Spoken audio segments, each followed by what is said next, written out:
All right. Good morning, good afternoon, or good evening, wherever you are in the parts of the world. My name is Raymond, aka Array of Sunshine 21. Welcome to another edition of Array of Sunshine. A little bit early today, as I've mentioned earlier in the post I sent out late last night. Good old Carolina Hurricanes are playing tonight around 7:30 this evening. So I said, I think I'm gonna stick around and watch the hockey game this evening. So I say we'll go ahead and start the show a little bit early today. So hopefully you guys enjoy the show, and hopefully we can get some people coming by today, as people preferred a little bit of an early start. So we'll see how that goes. Mawal's in here. So good to see you, man. Little sleepy, but that goes with our jobs. Exactly.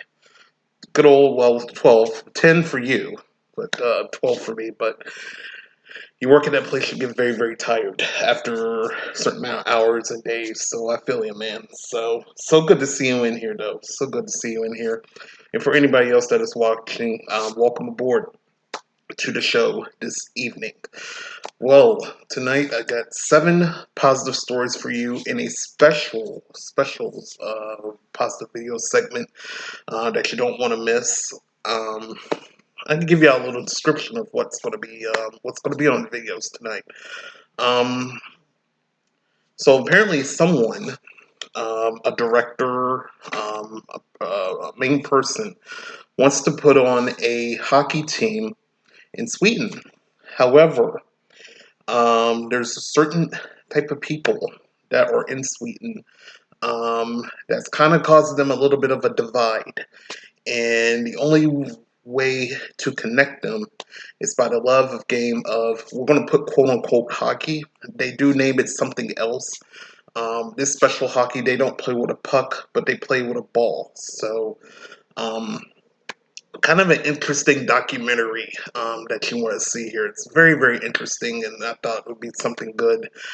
For one, for me, going to be watching hockey later on, but two, also kind of a little bit of a cultural difference in how to get some cultures united and stuff like that. So, if you have heard that before, especially here in our country, well, you want to stay tuned for that documentary later on in the program. But right now, we're going to go ahead and get started with our stories for this evening. So if you guys are ready, let's see. We could go on to our first story. And again, we got 7 stories for this evening.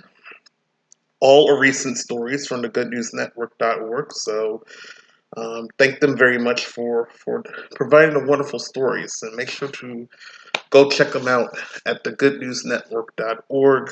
Lots of good stuff from them from this month, last month, last year, couple years, all the way back in the 90s. They have stories up on their posts. So check them out. Lots of good stories there. And any stories that are not featured here will always be on their website. So make sure to check them out. All right, so here we go. Our first story for this evening: a missing Texan trapped for 3 hours in her submerged car, saved by passing fishermen. Learn how to save yourself too. And this is from Andy Corbley of the Good News Network for April 19th of 2023. So if you guys are ready, let's go ahead and get started with our first story for this afternoon where I'm at, but morning, evening, wherever you are at. Hopefully you will enjoy these stories today. So here we go. Again, a missing Texan trapped for 3 hours in her submerged car. So get to started out with a little bit of heroics here. So here we go. In an incredible story of luck and survival, a Texan was pulled from her submerged car after 3 hours under the water. Um, the woman had been reported missing by loved ones, but was only discovered because a fisherman happened to see the faint outline of a car roof sticking up out of the water in a Texas lake. The call to the Marion County Sheriff's Office came in on Friday morning, according to a press release at Lake Old Pines. A fisherman said he saw a jeep about 40 feet from the boat ramp. It took 18 minutes for deputies to arrive. They determined it was too dangerous to wade out to the vehicle and instead took the fisherman's boat out to the car after a wrecker had arrived to tow it out. Quote, it was at that time they saw the woman, Police Captain Chuck Rogers told the Business Insider. The fisherman and wrecker employee were able to help the woman from the Jeep. They placed her into the boat and she was brought to shore. Longview Police Department in Texas, located about 25 miles south of the lake, had the woman, whose identity was not released, listed as a missing person, though no reports have emerged as to why or when. Continue on with the story. Emergency services arrived and treated her for hypothermia. It had been a brisk morning and the water was not warm. Regarding the woman's survival, details haven't been released as to how much water entered the Jeep, how much air was available, or how long she was under. She claims at least several hours. As soon as a car begins sinking in water, a very limited amount of time exists to save oneself. But there are effective methods that everyone should know of. The first step is to try and open the door, though usually sinking occurs too fast, or the weight of the water outside prevents this. The second step would be to open the window. Um, a car door, oops, went too fast there. A car door, if unlocked, can be opened once the car is fully submerged and the air pressure inside and outside equates. If there are passengers in the back seats, the first priority is to stay calm, unlock all the doors, unbuckle all seatbelts, and open all the windows. If no one can escape during the sinking, everyone should be able to open the door and swim out once the whole car is submerged. In the case of the Texas woman, her car was not fully submerged, which removed the immediate risk of drowning, but meant the door and windows were stuck shut. She managed to survive in the cold water for 3 hours. In such a case as this, hypothermia becomes a real risk, especially for young children and their elderly. Breaking the window should become a top priority if there is a tool inside that's capable of doing so. If oxygen is entering the car from outside, continuously move the limbs as that will help generate heat. But if air is not coming into the cabin, the best option is to remain as calm as possible. Slow and control your breathing and use a phone if possible to call for help. Other than that, the best advice could simply be buy a Jeep. So, just in the crumbles of 3 hours submerged in the water there. And just seeing the photo is, I didn't get to take a close look. I thought at first it was the bottom, but you could see the top of the Jeep was still there, still up top. So maybe she could get a little bit more way of some air, but she was still trapped under the water as well. So good tips that the story has made as well. Um, Try to open the door if you're about to be trapped underwater.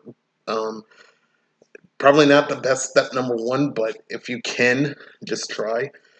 Or just try to kick the windows out. I think kicking the windows out is the best option um, if you're trapped.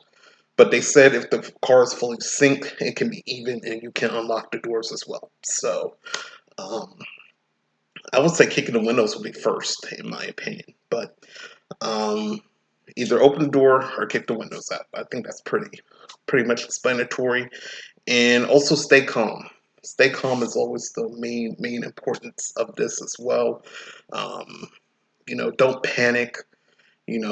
Find your best strategy to survive until you can get some help. So I think those were some great tips on submerging water in that story there. So, and I'm glad the woman has survived her ordeal as well. Um, Again, 3 hours in cold water, that's kind of not a good thing. But I'm glad she made it out safely and had some help as well to get her out. So, our first story for today, missing Texan trapped for 3 hours in her submerged car, saved by passing fishermen. Learn how to save yourself too. And this is from Andy Corbley of the Good News Network for April 19th of 2023. As we move on to our next story for this afternoon, um, talking about um, renting and all of this stuff. A clever tenant uses Chat GPT to force landlord to fix washer and dryer in her building. And this is for Andy Corbley of the Good News Network for April 19th of 2023. You live in an apartment, you got to get your stuff fixed, and people need to fix it. If we're paying you rent and something is going wrong, you should fix it. So, this is going to be kind of an incredible story here we're about to read here. But again, a clever tenant uses Chat GPT to force landlord to fix washer and dryer in her building. So if you guys are ready, let's go ahead and get started with story number 2 of 7 this afternoon here on A Ray of Sunshine. So here we go. Um, when a New Yorker received a notice from her landlord about a rent increase after 2 years of neglecting to fix the washer and dryer unit in her building, she saved money on a lawyer and used ChatGPT instead. Um, Savet Lana, who didn't wish to reveal her last name, used the chatbot to write an email in legalese to her landlord, which saw them agree to fix her washer and dryer. The exchange with her landlord started after she received a rent increase notice of 0.4% from $13.89 to $13.95, just days after she had filed for a decrease in rent because her washer and dryer had been out of order for more than 2 years. The 28-year-old feared she wouldn't be able to get her point across herself, so she asked the AI chatbot to act like a housing lawyer and draft an email opposing the rent raise. Svetlana's attempt was successful, and her landlord fixed both machines that month, so that's good. The rent increase alone was not my gripe, Svetlana said. It was the audacity to increase the rent, seemingly in retaliation after I filed a complaint and request for a rent decrease on the basis of decreased building-wide services. In 2.5 years, Svetlana had lodged several complaints with her landlord to get the machines fixed, but she never received a response. Quote, I prompted Chat GPT to add more legalese, she said. It's like a super smart, objective, real-time sounding board. So I think this here is a glimpse of probably Chat GPT right there. You see there. As we move on. And actually, that is Svetlana's request, actually, right there. But I won't have time to read it, but there's her her request right there using the Chat GPT. All right. Chat GPT even quoted specific sections of the New York Rent Stabilization Code and uh, posted that the rent increase was retaliatory. Svetlana, an executive assistant, already uses the AI chatbot for work, but the experience has her considering using it to resolve other legal conflicts. Quote, I never received an official response from my landlord, but there was a signed post in my building announcing that laundry rooms were back in service. It's definitely reinforced my faith in the what feels to be limitless future of AI. We're living in super fun times, and it's clear that we're only just scratching the surface of what's possible. There are now no shortage of precautionary voices and stories of these AI services, whether for photo and image manipulation or instances like this one, but it's nice to see it's being used to tackle a situation almost all of us can relate to. So, Chat GPT, guys, that she used to file her complaint to her landlord there, and we are in the we're kind of in the age of AIs. If you're not guys, if you're not on Snapchat, I think last week they rolled out a AI person for many of the users, and I test the feature out. Chat with the AI. It can be a friend to you. It can answer any questions you have. I mean, the AI is kind of good, but also, as you can see, it can be a little controversial as well to some. So, um, but in this case, the AI kind of worked out for I gotta remember her name again. She picked a nice name, by the way, Svetlana. If that's her real name, that's kind of a good name. Um, Help her out in her case to get her washer and dryer fixed, and and hopefully to get her rent lowered down, since she missed out on 2.5 years of um of having a working operating machine, and then you want to raise her rent. So um, kind of neat that AI can pull out sections of your state's law and be like, hey, you didn't do this. This is by the law, and you know, and tell you what the landlord actually did and try to resolve the issues. So um, I find it kind of neat for Chat GPT. So any issues you have or you want to try it out, Chat GPT will be for you there. So very interesting stuff in the world of AI coming this day and age. So a clever tenant uses ChatGPT to force landlord to fix washer and dryer in her building, and it's for Andy Corbley of the Good News Network for April 19th of 2023. As we move on to story number 3 for this afternoon, and I want to thank you guys again for joining me. My wall says landlords can be crooked, man. They can be.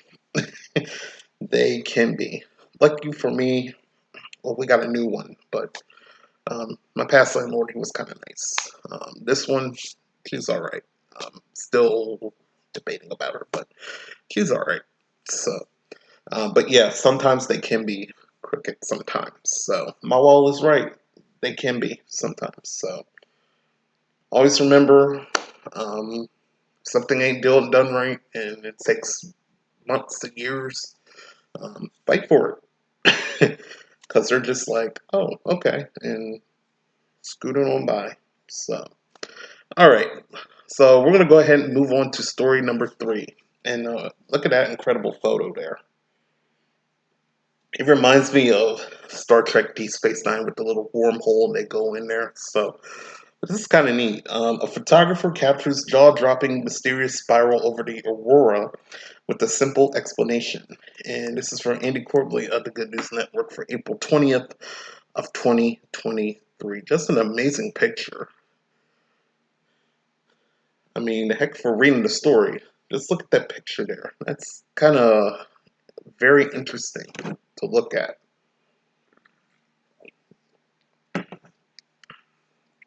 Very interesting to look at. All right. So if you guys are ready, let's go ahead and get started with our third story.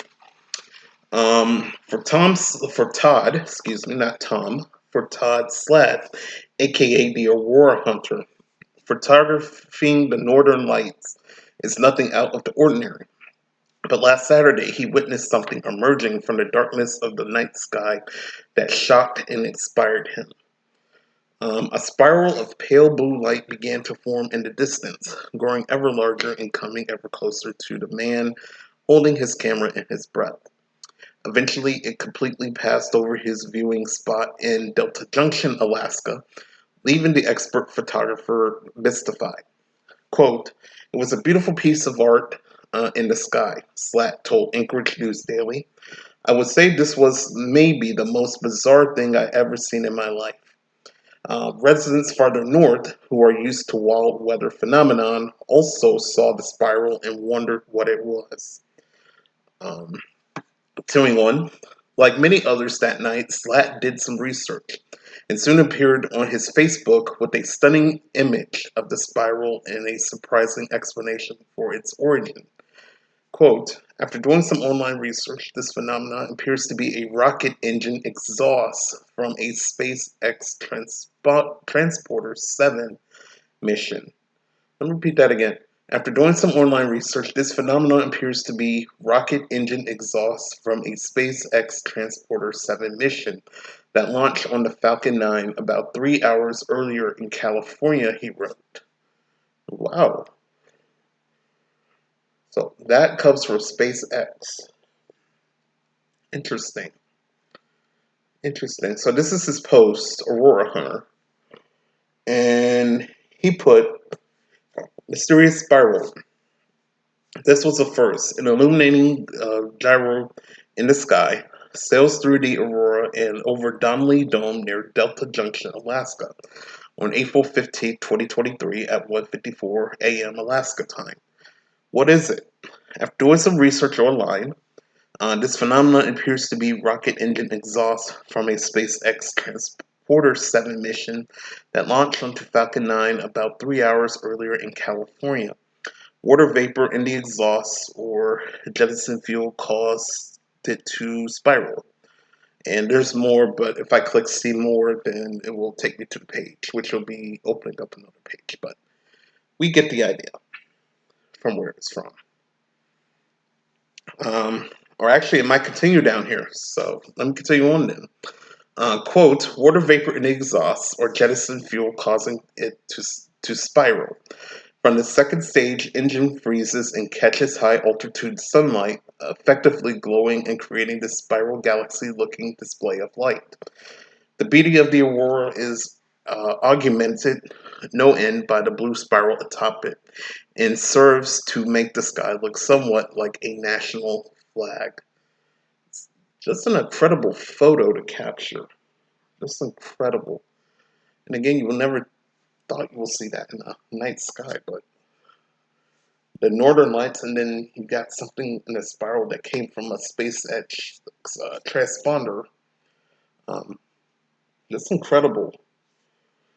Again, this is like something like out of Star Trek, like the wormhole that goes in, and for the ships. But that's kind of an amazing photo to capture there. So, um, photographer was in the right place in the right time, just capturing that photo, and I probably would have been mystified as well seeing that. So, but anyway, a photographer captures a jaw-dropping mysterious spiral over the aurora with a simple explanation, and this is for Andy Corbley of the Good News Network for April 20th, 2023. As we roll on to story number 4 of 7, and coming up after all of our stories, we got a special positive videos for this afternoon and evening, so stay tuned for that. Um, Probably our videos will be a little bit longer than our stories today, so um, stay tuned for it. It is a documentary, by the way, but just an incredible documentary to watch. So stay tuned for that as well. As I get some monster into me. All right, story number 4. Paper airplane designed by Boeing engineers breaks world record, nearly flying length of a football field. A paper airplane. And this is from Andy Corbley of the Good News Network for April 20th, 2023. So again, a paper airplane designed by Boeing engineers. The airplane breaks a world record, nearly flying the length of a football field. How did they do it? Well, we're about to find out right now. So here we go. A duo of third generation Boeing engineers aimed a little lower than a 747 and designed the world's best paper airplane. As one would expect from aerospace engineers, the pair of young men knew what they were doing, and it took 20 minutes to fold the airplane, which eventually flew 290 feet, a Guinness World Record. Boeing engineers Dylan Rubel and Garrett Jansen grew up the sons of Boeing engineers and loved folding paper airplanes at company picnics. In middle school, they attended paper airplane contests hosted by the company. Far from your classic paper airplane design, they used their knowledge of aeronautics and origami to design something with the same characteristics as a supersonic aircraft. Quote, we tried to mimic the design of various hypersonic vehicles, which travels at speeds over Mach 5, 5 times the speed of sound. So we decided to call our plane Mach 5, Rubel told Boeing News. So must be the paper airplane here that broke the record. It kind of looks like really a plane as well, just looking at that. You wouldn't think that's a paper airplane for just looking at that photo. But let's continue on. Excuse me. But when the day to try for the record came, the pair were carefully watched by witnesses. They selected the A4 or European size paper with the maximum weight of 100 grams per square meter, reasoning that the heavier the airplane, the farther one could throw. Quote, we found the optimal angle in about 40 degrees off the ground. Once you're aiming that high, you throw as hard as possible. That gives us our best distance, Jensen said. It took simulations to figure that out. I didn't think we could get useful data from a simulation on a paper airplane. Turns out we could. So we continue on with the story. Stepping up, Rubel threw the plane as hard as he could. It caught a bit of wind in its wings and sailed for about 6 seconds before striking the ground. They broke the previous world record of 252 feet by 38 feet, but told CNN that they had no intention of touching the record for total airtime. Quote, the design objectives for an airtime record will be vastly different from the low drag version we built for the longest distance record, Rubel said via email. Increasing the wingspan and decreasing the aspect ratio will be the first steps in producing this type of plane. So we are now about to see the video of probably of them snapping the world record here. So let's go ahead and take a look at the video. Go ahead and mute myself, and we're going to watch.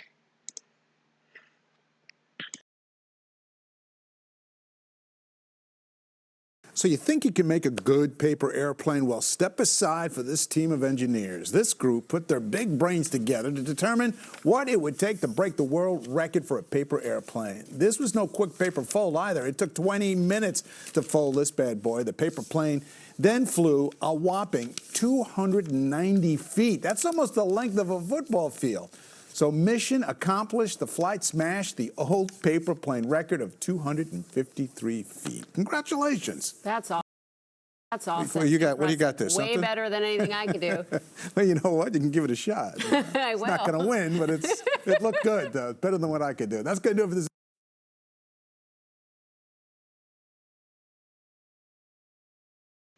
Yeah, I don't think the regular airplane will do it.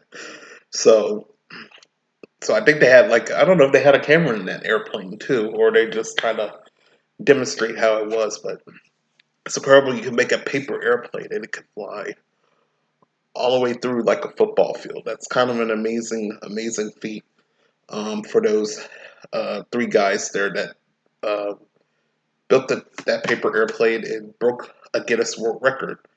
Though they said they didn't have the record in mind, but just broke it.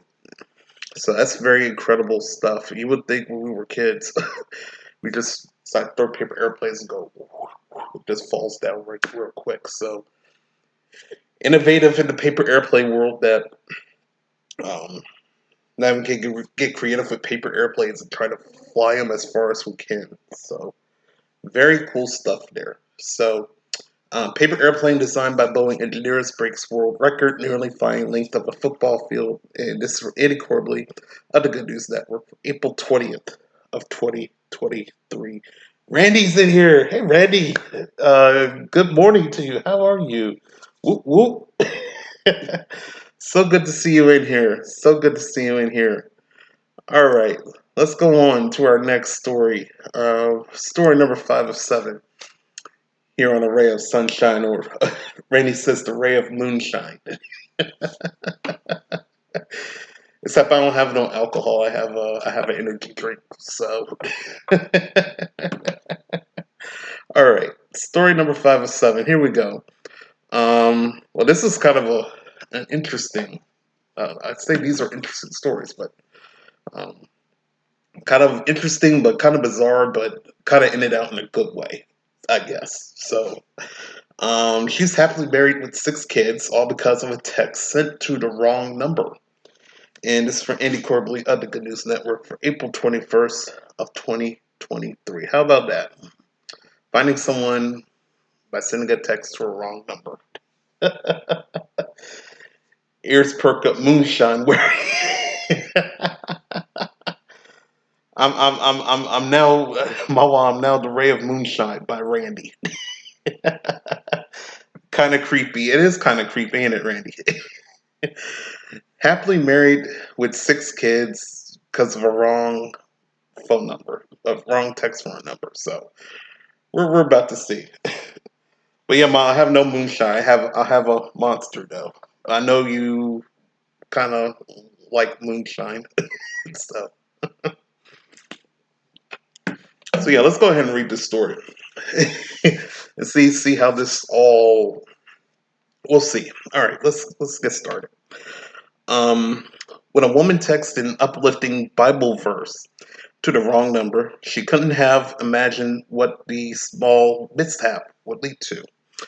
It was 2009, and Brenda Rivera hoped merely to cheer up her friend with the Lord's counsel of, quote, do nothing out of selfish ambition or vain conceit, but instead cheered up a total stranger named Isaiah Stearns. Isaiah replied, amen to that. Who is this? And Brenda quickly realized she had the wrong number and so apologized. But Isaiah saw it differently. He told Today he saw someone trying to help with his walk with God and resolved not to let the happening pass quietly. The next day he called her, which left Brenda a little creeped out, but who nevertheless hoped the stranger would leave a voicemail, which he did, saying the Bible verse really brightened up his day. Quote, I could just tell he was very genuine. So I decided, okay, I'm going to call him back, Brenda said, adding that she learned he lived just 50 minutes away from her parents and sister in Ohio. I said maybe we could meet up when I visit my family. We had an immediate connection. So began a little distance romance with the type Brenda never thought she would be with, a bare shaven white guy who didn't know how to dance. But love works in mysterious ways, and after Brenda offered to set up a sort of interview with Isaiah and her mom, he sportedly agreed. So now that we got this picture, is this them now? This has to be them now. You got him, you got her, and then you got the it was 6 kids, right? One, two, three, four, five, six. So I think something else used them 6 kids. Could be. I don't know, but yeah, I think that is them now. And this is her Instagram post. And she is she underscore plus five. That's her post. Her name on Instagram. The box office movie that was #1 on your birthday is how the rest of 2022 will turn out for you. Mine is a Nightmare on Elm Street 3 Dream Warriors. Okay, kind of interesting. All right, anyway, so I assume that picture is of them now. Let's continue with the story. Her mom came back from lunch with an 11 out of 10 rating for the suitor, telling her daughter she would marry this guy. Today, Isaiah and Brenda Stearns have had 13 years of marriage and 6 children. Victoria, who is 11, Veronica, 10, Samuel, 9, Vanessa, 7, Benjamin, 4, and Ezra, 1. Isaiah, meanwhile, ditched the skinhead look for a thick head rug of salt and pepper. The Lord works in mysterious ways. And Brenda said that she could never imagine having such a brood without Isaiah beside her. That's kind of a Actually, that's kind of a nice story. I just think about it at the end there. The wrong text message, wrong number, kind of helped them out. And then, I say, you know what, thank you for helping me. And and all of a sudden now they hooked up, dated, got married, and now got 6 kids. So kind of interesting.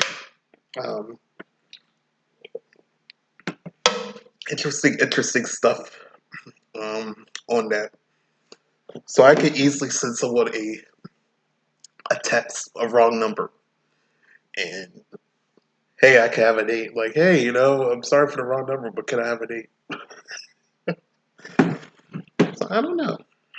Like the story said, love does work in mysterious ways. So we'll see how that goes. But I am happy for them though.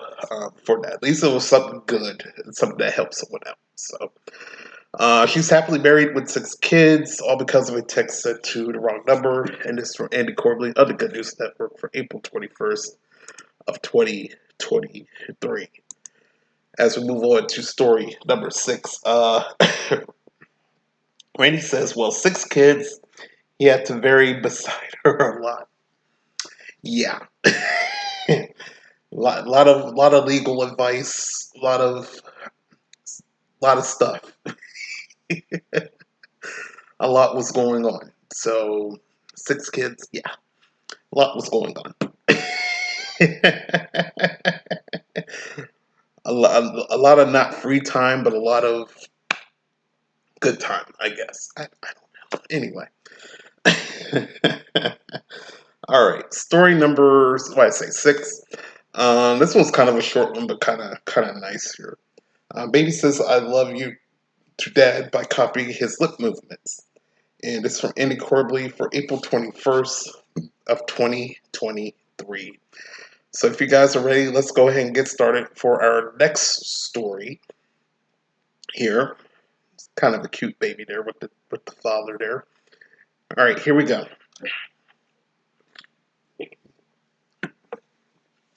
A user of the online bulletin board Reddit got hold of a great little video to uplift the heart and remind all parents of those special moments of immense pride. In the video, relatively new father has a toddler resting in his arms and is attempting to talk with him. Clearly not of talking age yet, the little boy seems confused at first until he picks up on his father's attempts to sound out the words "I love you." With all the effort he can manage, he controls his mouth to imitate his dad, and the room erupts with joy. Quotes, "It's moments like these that make all the sleepless nights and diaper changes worth it. LOL." One commenter noted. Watch the moment below. So we'll go ahead and take a look at that. Randy says, "I hate babies." Well, that is true. He has said it before, so you might like this, Randy. Though you might like this, so we'll see. We might give this video an exception. Let's take a look. Oh man, I'm gonna mute myself first.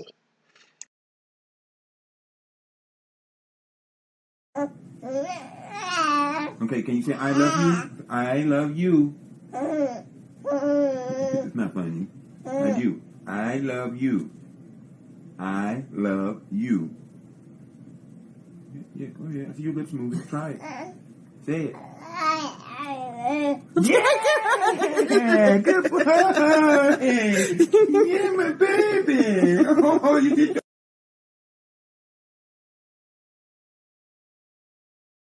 There we go. Nice short video of "I Love You" there by the cute, say the cute baby there. Hey, said "I love you." Probably his first words, probably. So, kind of a nice video to watch there.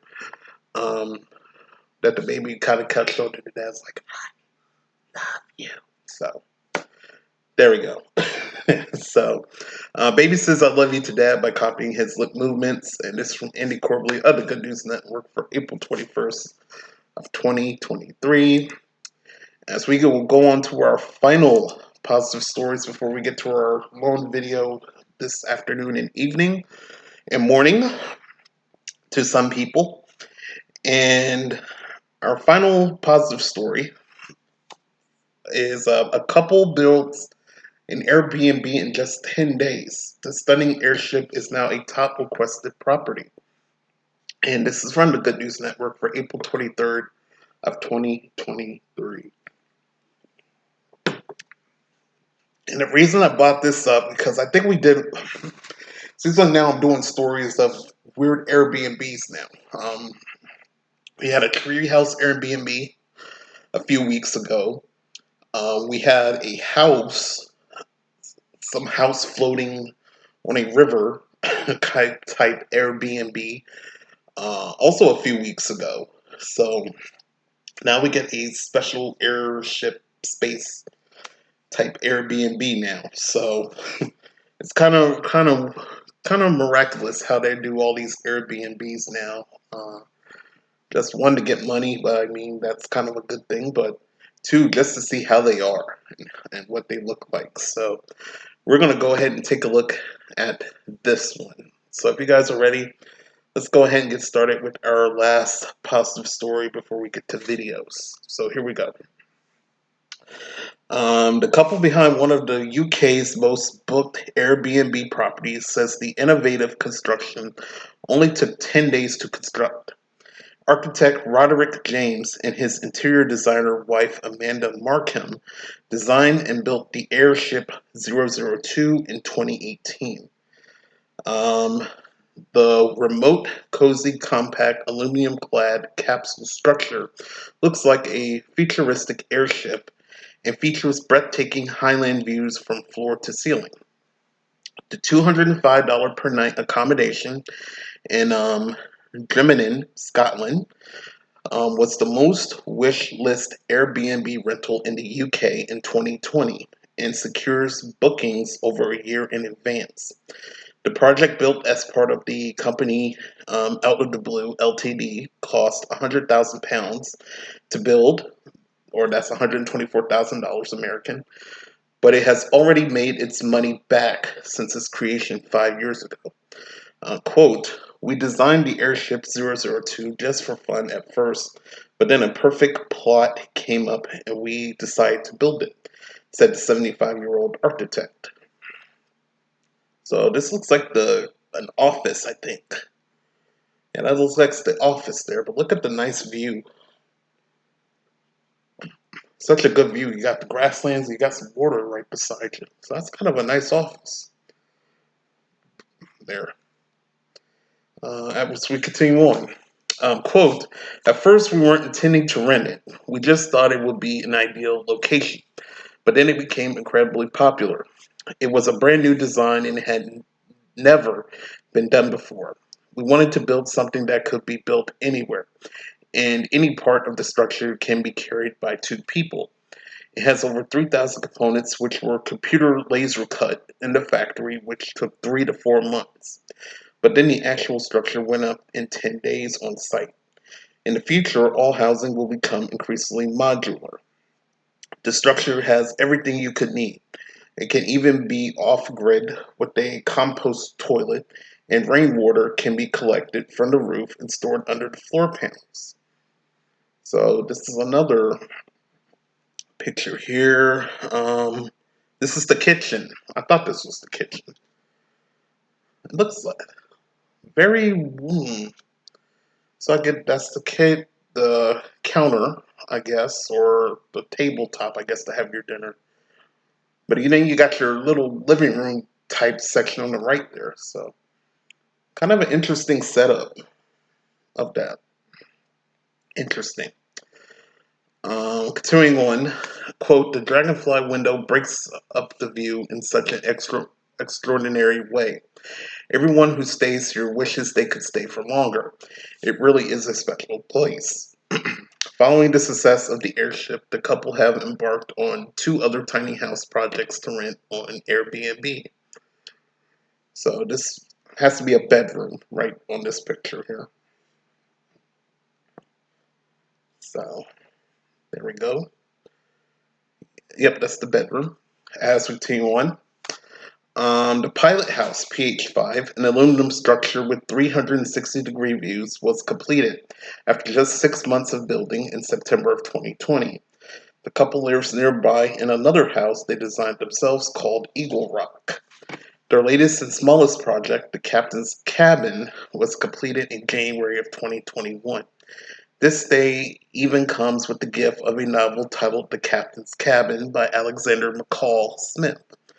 The Captain's Cabin sits on the large balcony deck on the roof of an old chapel building on the same site as the other projects and is also proving very popular.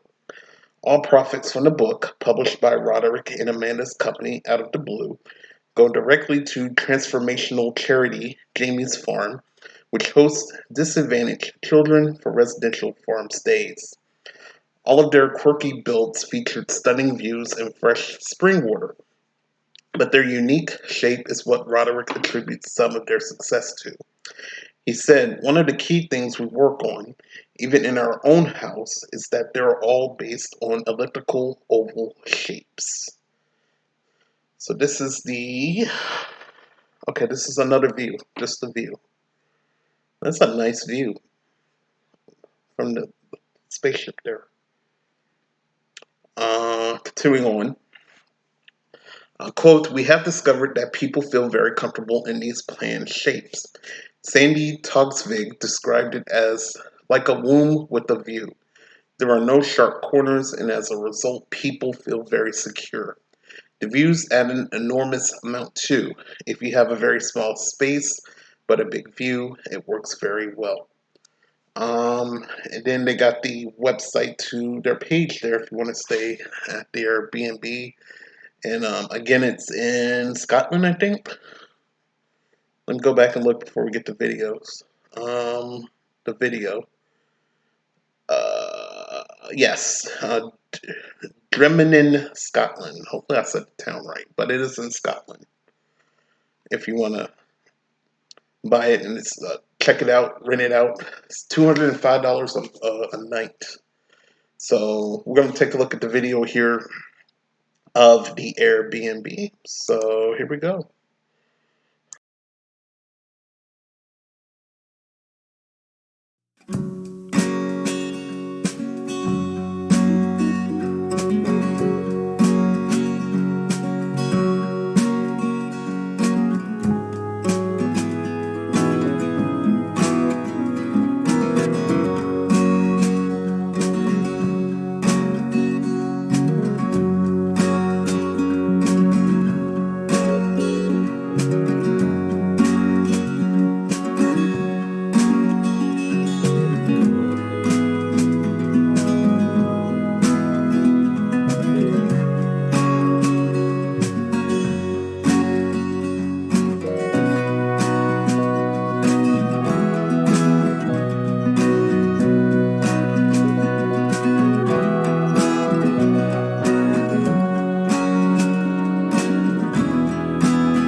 So yeah, that's a great Airbnb they featured there. Again, this great views from it. Just taking a look at this. Again, there's the bedroom right there. Um, that's the kitchen right there. Kind of a nice, relaxing kitchen. After you eat, you get to sit on the couch and talk a bit. And this is like an office space right here, but a good view of the lakes and all of that on that one. So very cool Airbnb, and again, it's in Scotland and $205 per night. So if you're interested in that, I will post the story and like all the other stories on my Discord after the program. So I'm going to check it out.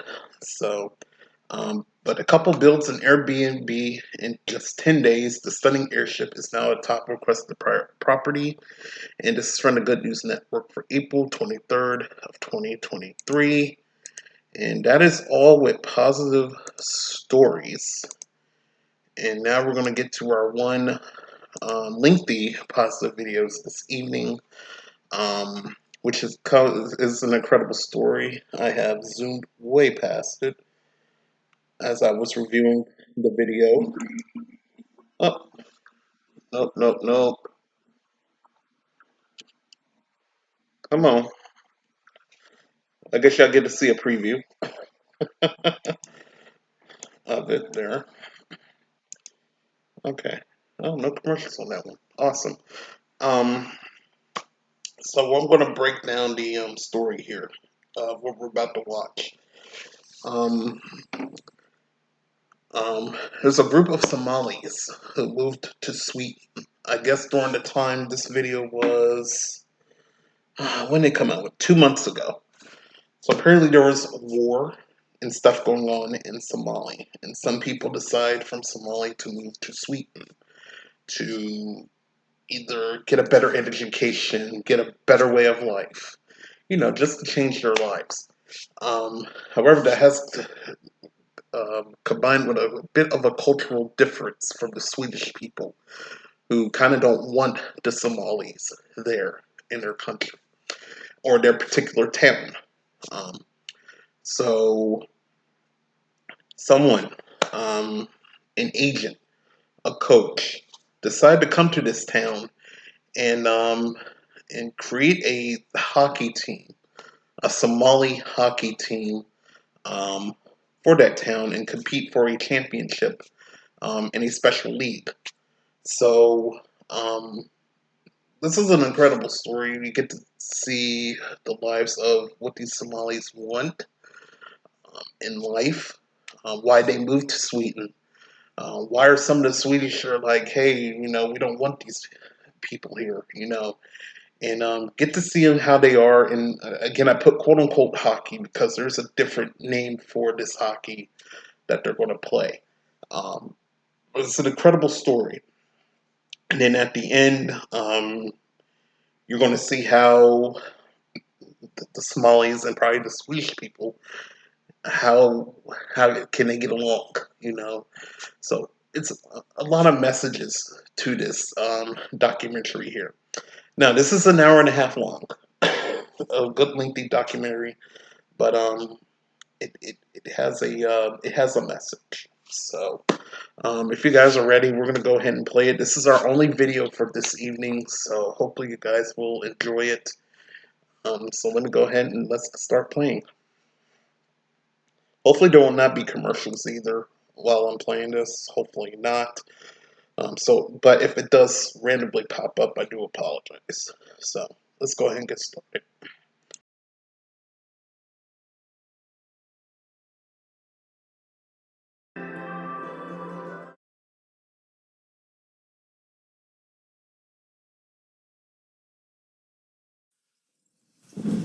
Så.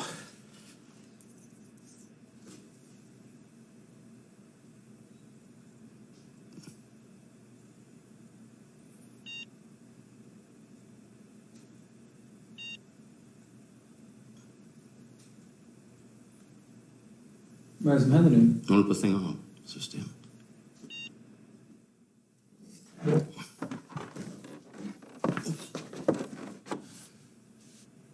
Vad är det för fel, tror du? Ja, det är nog USB-sticka eller någonting sånt där som det kan vara fel på här uppe.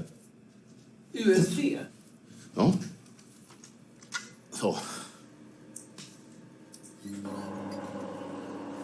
Vad är det då? Nu åker jag ner. Ja, då verkar det funka då, hoppas jag.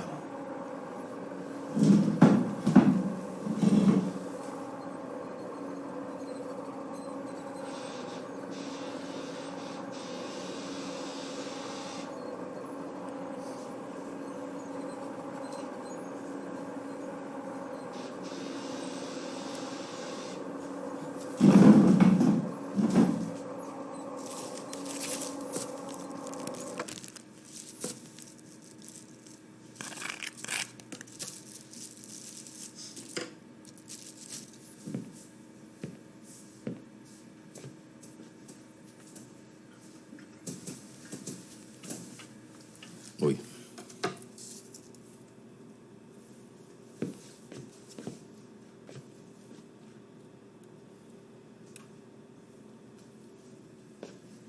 Det här, det var ett slogan, trevligt folk. Välkommen till Borlänge. Tack. Tackar. Glömde macken.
borgmästare i Borlänge, det vore något det. Det här är det Borlänge som jag har växt upp i och frågan om jag tycker om det jag ser. Så det är en blandade känslor faktiskt. Ja, vi har ju SSAB, ligger där på den sidan. En av de största arbetsgivarna. KP ligger där borta. Sen har du centrum i Borlänge, eller Sveatorget, som ligger här nere då. Det är väl där vi förhoppningsvis har en stor mottagning då när vi kommer hem från bandy-VM. Jag ringer på telefonen. Somalia bandy, Patrik. Just nu står jag på taket på Galaxen. Ja, och tittar ut över Borlänge. En stad som vi ska förändra, vi tänkte, eller hur?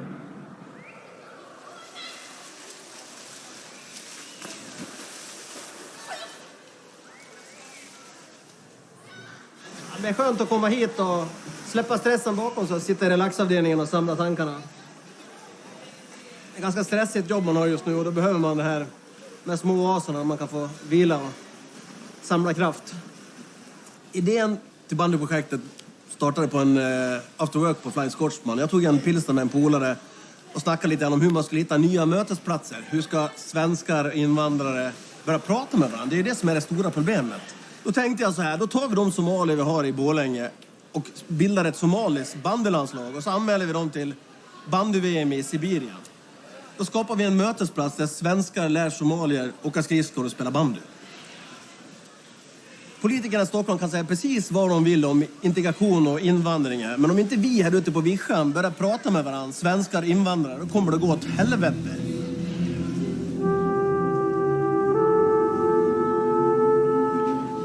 Jag vet inte hur många kulturer det är som bor här.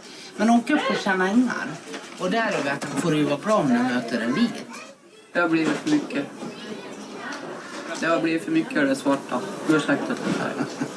Ja, men ibland då kan man ju känna faktiskt lite grann som att det känns som att vi håller på att byggas ut. Det har blivit för mycket. Du bor ju här och du träffar ju mycket somalier. Har du fått somaliska vänner och sådär också? Nej. Så, ingenting? Nej, man hejar inte en gång. Är det så? Nej. Inte ens på grannen? Nej. Mm. Man ser som ungdomarna händer. Mm. De kommer hit kanske sådana som är i tonåldern. Mm. De har ju varit, där de kommer ifrån, där har de bara kastat sten och lyft fan. Det tar de med sig hit, eller hur? De här kommer aldrig att göra ett handtag som går händer. Aldrig. Inte en på 10. Jag har ju anmält Somalia till bandy-VM. Vi håller på... Jag har läst dem här. Ja, det är klart, det går väl att försöka, men jag tror inte på det i alla fall. Nej, det är nog för långt ifrån verklighet.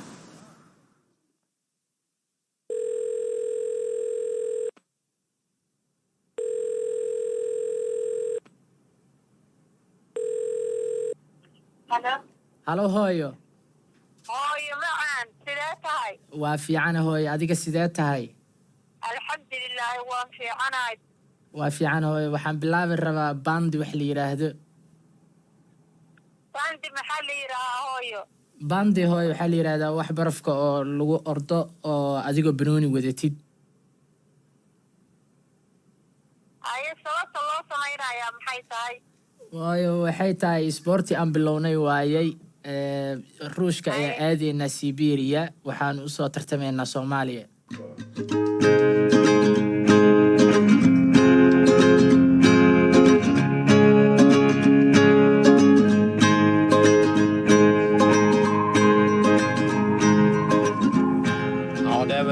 Bandymässigt så är det nog den svåraste uppgiften som jag har tagit åt mig i alla fall.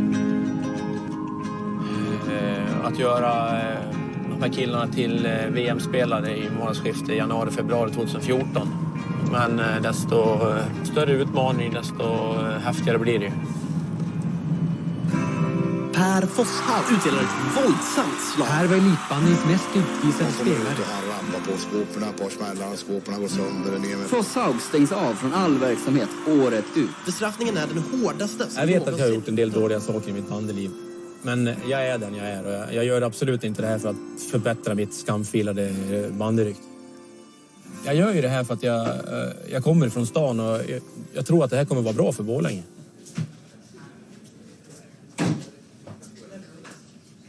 Tja grabbar! Är läget? Är bra? Inte så mycket is här va? Ja, varför är ni här då?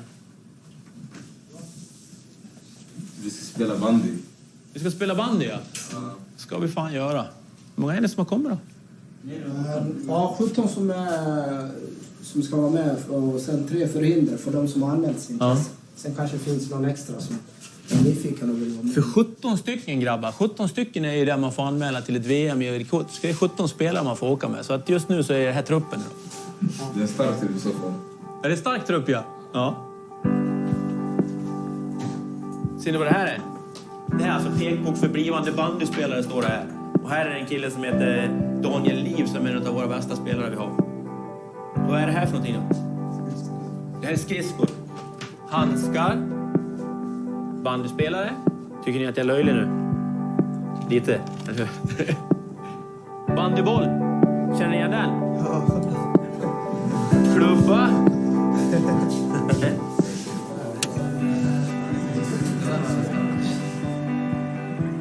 De har mätt upp en hastighet av 46 kilometer i timmen på en bandyspelare. Det är svårt att komma upp i 50 på cykel liksom. Så är det ju. Vi ser att man kan spela efter isen och man kan spela i luften.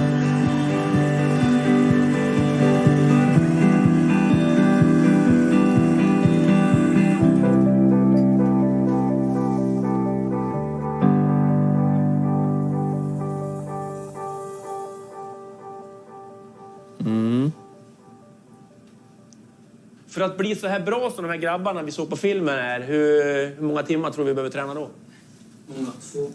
2? 2? Vem sa det? Man brukar säga att det krävs 10 000 timmar. Brukar man säga. Det är det som krävs för att bli alltså elit i någon idrott. Så då får vi träna utav fan grabbar, eller hur? När börjar vår första träning? Är den första träning? Ja. Den riktigt första träningen kommer vara imorgon. Imorgon? Imorgon. Abdishkur. Shakur. Abdishakur. Jag måste träna på uttalet. Jag vet. Ibrahim. Är ni beredda att lägga ner i tiden som krävs nu då? Ja, det kommer vi göra. Lukas Somre! Kom! Hej då grabbar! Tja! Vi ses imorgon hoppas jag! Vi ses! Jag fick bra känsla när jag hörde den där projekten, så blev jag peppad och ville verkligen vara med och presentera somalierna. Att spela för Somalia, det är sjukt stort alltså. Det är omöjligt. Alltså tänka sig, det händer. Jag kan inte nästan tänka mig att jag kommer så... Ja, det är jävligt stort alltså.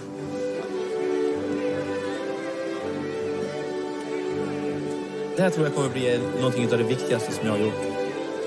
Men om det här blir ringa på vattnet och grabbarna kommer ut i samhället så blir det faktiskt större än det sportsliga. Även fast det är en stor utmaning för mig och spelarna så är det en ännu större utmaning för Patrik tror jag att hålla ihop med sponsorer och pengar. Och det är han som ska rolla ihop alltihopa. Patrik är ju lite av en karaktär och jag är själv från Borlänge. Jag har träffat på Patrik tidigare. Han glider omkring i sina ormskinsskor och tajta byxor och lite trånga kavajer och lite slingat hår. Men jag tror att det är han som är nyckeln till att det här blir av.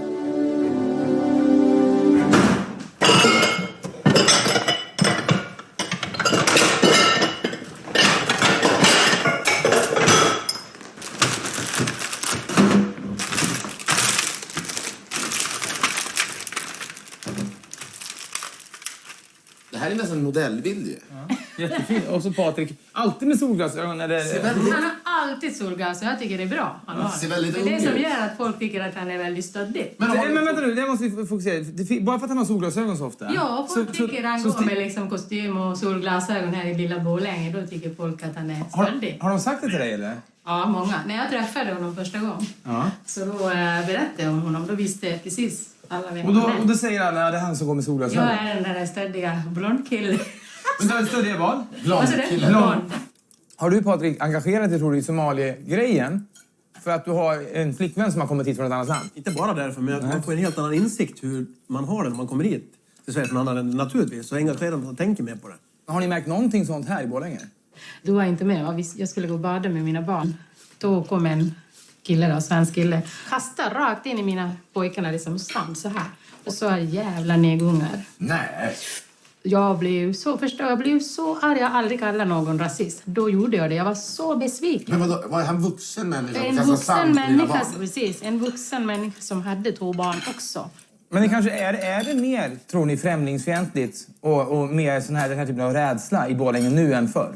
Ja, men förut var det liksom, folk hade mycket respekt för oss. När vi kom den tiden, men inte nu längre. De tycker liksom de är alldeles för många här i Borlänge. Somaliska bandylaget, om ni har hört talas om det? Ja. Vad tycker ni om det då? Jo, det är bra. Jag tycker det är bra att de hittar på något. Liksom gör något istället för att vara ute och sno cyklar som de gör. Men är det inte ändå en lite farlig generalisering att säga att de bara snor cyklar? Tror ni inte att de vill komma ut i samhället också? Och få hitta jobb och vara en del av Sverige?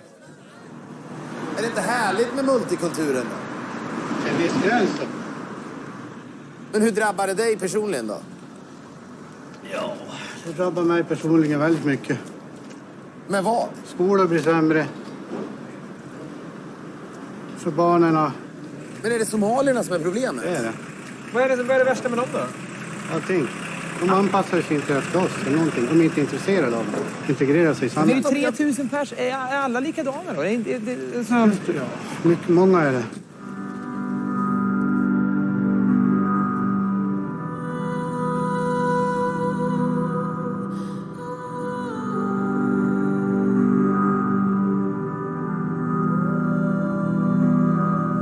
Min mamma, när kriget började så hon gick en dag ut så hon kom inte tillbaks. Vi vet om hon lever eller. Jag var 8 år och jag tänkte på henne en hel del. Försökte leta efter henne så. Fråga kompisar kanske där som var där. Om någon har sett henne eller så.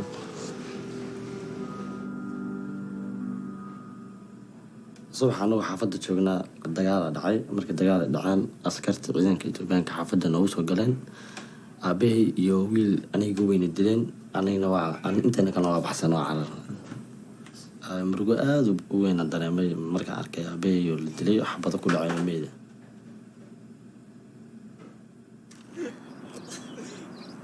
waxaan ula yaabaynaa kumanaanka kun ee Soomaaliya malaayiineed ee Soomaaliya suuxaysa farxadda ah inay arkaan labadii wiilkii iyo gabadhii labadii qof kaliya ee Olombikada dhan inoo cararay maxaa ku khalifay inay la suuxaan sababtoo ah ma bay hayaan wax kale ma sharaf iyo dignitada dacayaar kuma timaado saaxiibayaan adduunka waa inaad wax ku soo kordhiso haddaadan ku soo kordhin maxaa ku tahay culays ma fahamtay now we're here and it's our responsibility to carry on this noble project.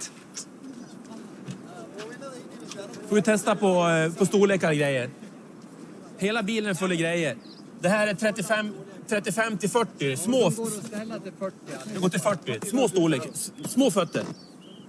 Om ni ramlar här så har ni hjälm på er på en gång. Det är lika bra. Annars är det för sent.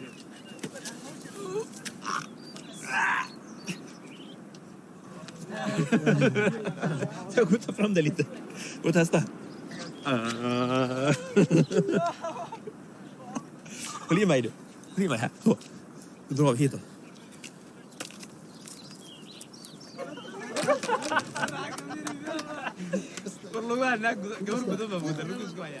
Ja, det är svårt alltså. Det är mycket intryck här. Det är så här, det som vi ser här nu. Dels är det väldigt olika nivåer på att han är grönt där. Ja. Han är ju en show i sig. Han ser man på Rival hela hösten. Men det vi också ser är något av det vackraste jag nästan har sett. Titta här.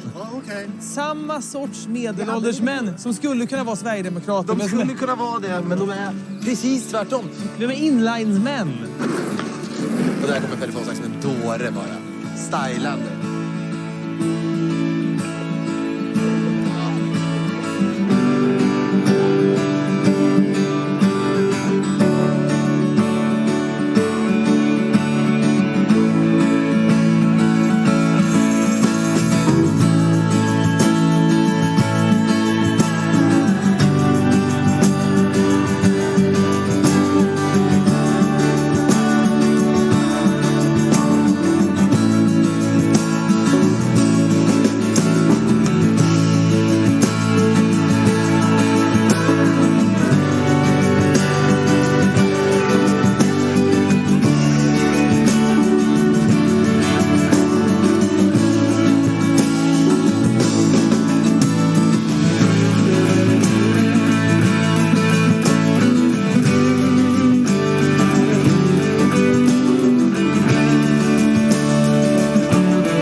väldigt fin artikel, det måste jag säga. Stod inte så mycket om själva bandydelen, men det är bra att det uppmärksammas i media, givetvis. Ja, alltså det är bra skrivet och det är bra foto. Men jag tycker det var lite lite. Det är en sida bara. Sen funderar jag lite grann på prioriteringen naturligtvis. Det är ingenting på första sidan. Apropå det här med prioritering. Ni åker fortfarande inlines, alltså. Hur ser det ut med träningen? Ja, jo men det ser bra ut. Det som är gjort ser bra ut. Det är väl mängden jag hade hoppats att... Jo, för det blir ju en bedömning så småningom från bandyförbundets sida, så det vet ju Patrik. Om Kustomaria får åka eller inte. Det finns ju en lägsta gräns som ni måste klara. Det oroar mig en del att ni inte har börjat träna på is än. Det måste jag säga.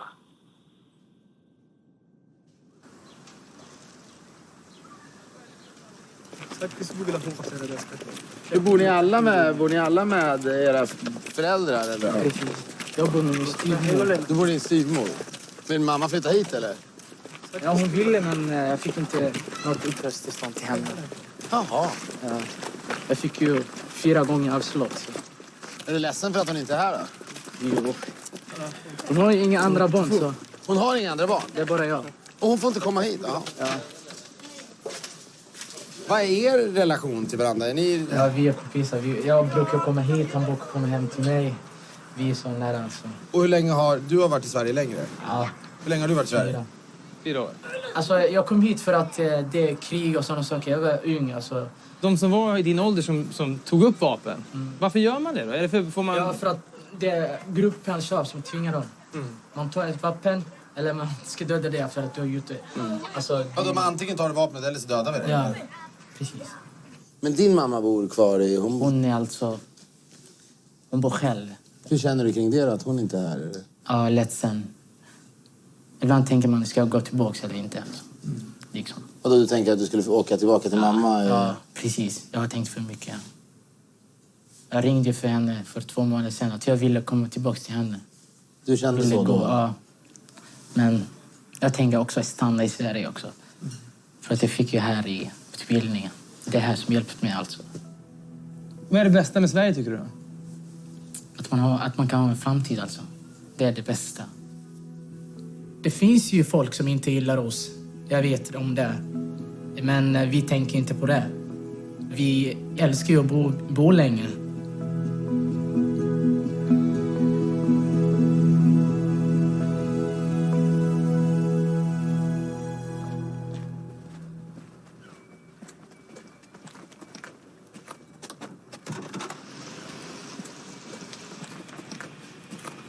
Mellan 10 och 12 tänkte vi köra här på onsdag. Det beror på om de ska göra någonting åt isen. För den är bara grovgjord nu då. Ja, men alltså, då räcker det egentligen att de... Ja. Det är inte riktigt schysst att åka på den där isen. Det finns ju is här nu då. Men det står ju lite grejer på isen. Alltså det är lite olika maskiner. De håller på att byta tak här. Det är väl inte hela världen om det är lite grejer kvar på isen.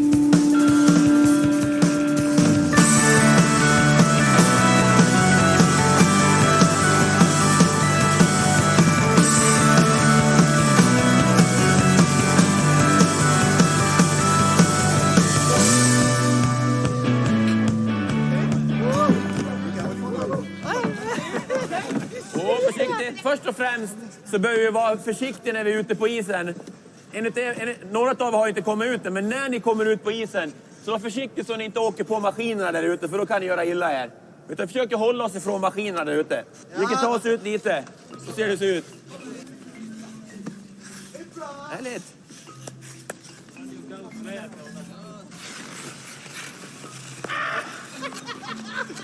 Försök hitta balansen. Släpp det. Och så försöker du bara stå. Jag håller i det. Jag håller i.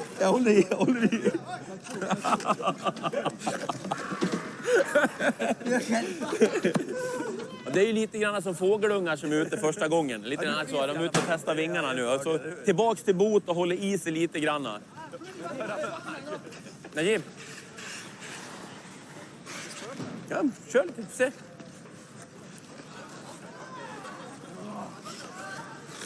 Ja, Najib.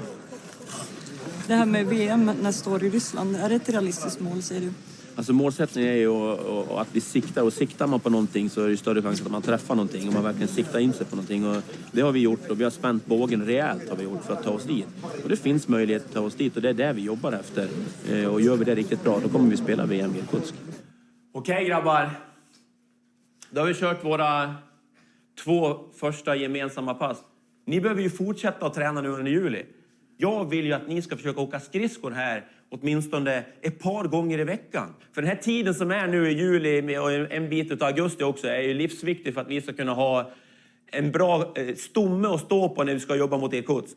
Det gäller att ni tränar hemma och jobbar på som 17. För ni kommer bli de första som kommer att representera ett land i ett världsmästerskap. Och det kommer ske i band i Irkutsk. Ja, grabbar! Är ni med på det här nu?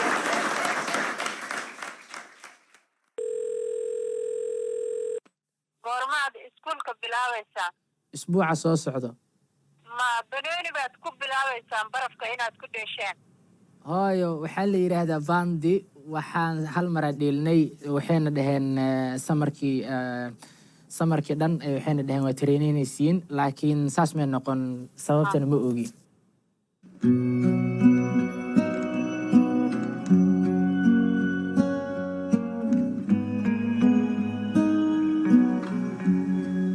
Varför är det så få som dyker upp idag, tror ni? Varför är ni så få idag? Jag har ingen. Börjar folk hoppa av? Men det är många som fattas. Var är Hassan? Jag vet inte. Ett skär mellan varje. Att det bara är typ 7 pers här. Det är jättealarmerande. Jag trodde de skulle träna typ varje dag allihopa.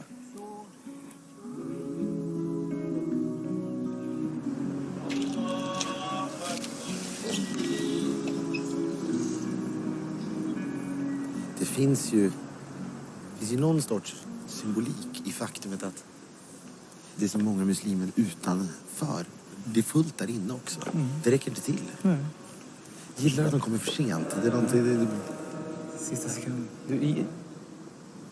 Det gillar du, för då känner du att det är okej att vara för sen själv, eller? Jag kommer alltid i hela mitt liv respektera människor som kommer för sent. Det är sant. Det tyder på att man har ett rörligt intellekt. Vilket statement du tycker att det där är. Hur var fredagsbönen? Ja, det är obligatoriskt för där och det är bra. Du missar aldrig en fredagsbön? Nej, inte ofta. Hur går det med träningen då? Det går bra. Gör det? Jag är väldigt orolig för att inte ska träna tillräckligt mycket. Det är så himla svårt med bandy. Ja, jag vet, men vi har inte tillräckligt tid att träna, men det kommer snart. Patrik, jag vill att de ska kunna träna varje dag. Det här är ju ditt ansvarsområde. Så här är det. Nej, det är inget så här. Så här är det. Att alldeles snart, om en månad, då kommer vi ha... Lyssna! Då kommer vi ha naturis här, både på sportfältet och vid Röda vägen. Och alla spelarna kommer att ha egen utrustning, så det finns tillfälle att träna 24 timmar. Men det är ändå en månad bort. Helt ärligt tycker jag det är dåligt att du inte har lyckats fixa mer istid. Det tycker jag. Ja, men det här måste ju ändå lösas. Ja, det måste lösas. Du är beredd att träna hur mycket som helst? Eller? Ja, mycket. Du kan ju inte bli irriterad. Jag blir faktiskt irriterad. Jag tycker det är lite dålig stil faktiskt. Så då skiter jag i det här i så fall. Men du kan ju... Så ta in någon annan tränare i så fall. Jo, men du måste ju kunna ta att man åtminstone snuddar vid. Nej. Det skiter vi i det här. Patrik, det är ju onödigt. Vad fan. Du måste se sanningen så hur det är. Alltså. Jo, men jag säger det enda jag drar. Jag tycker bara... Lägga upp planeringen. Jag vet exakt var vi ska någonstans. Jo, men det enda jag säger är väl att... Du kan inte komma in som en Östermalms... Nej, vad fan. Vad är det? Jag är väl ingen Östermalms... Jag säger bara att... Fredrik!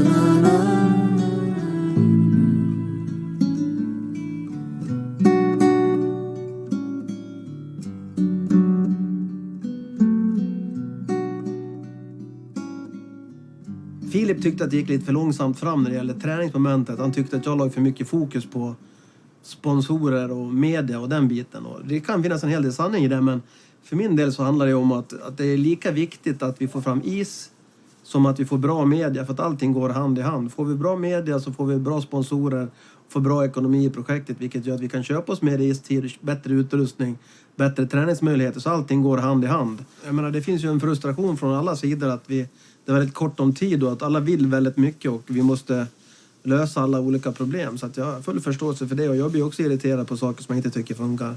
Men jag har också en klar blick över hur vi ska komma dit och var vi befinner oss nu, så att det är inga problem.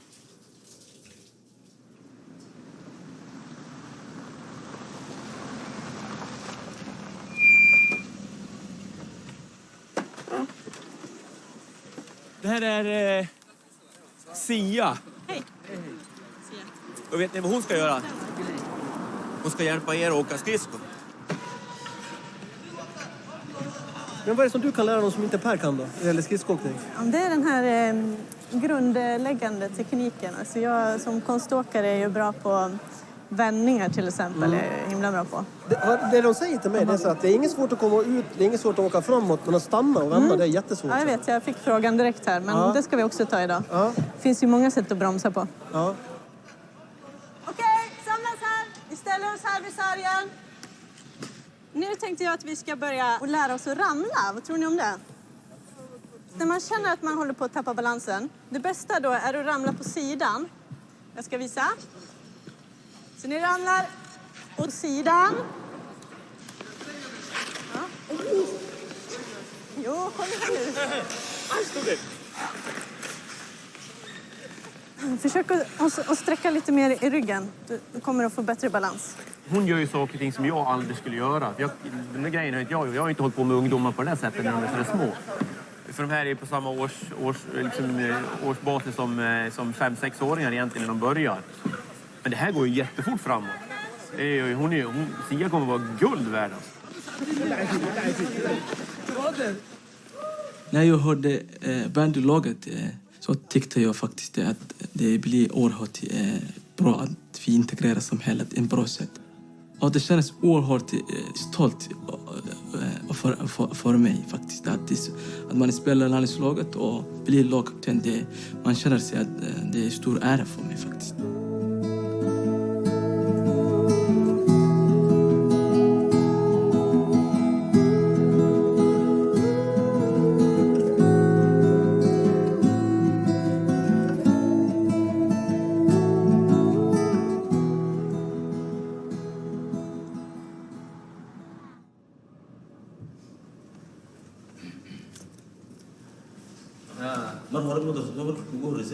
ماشي مركب ورس عن كده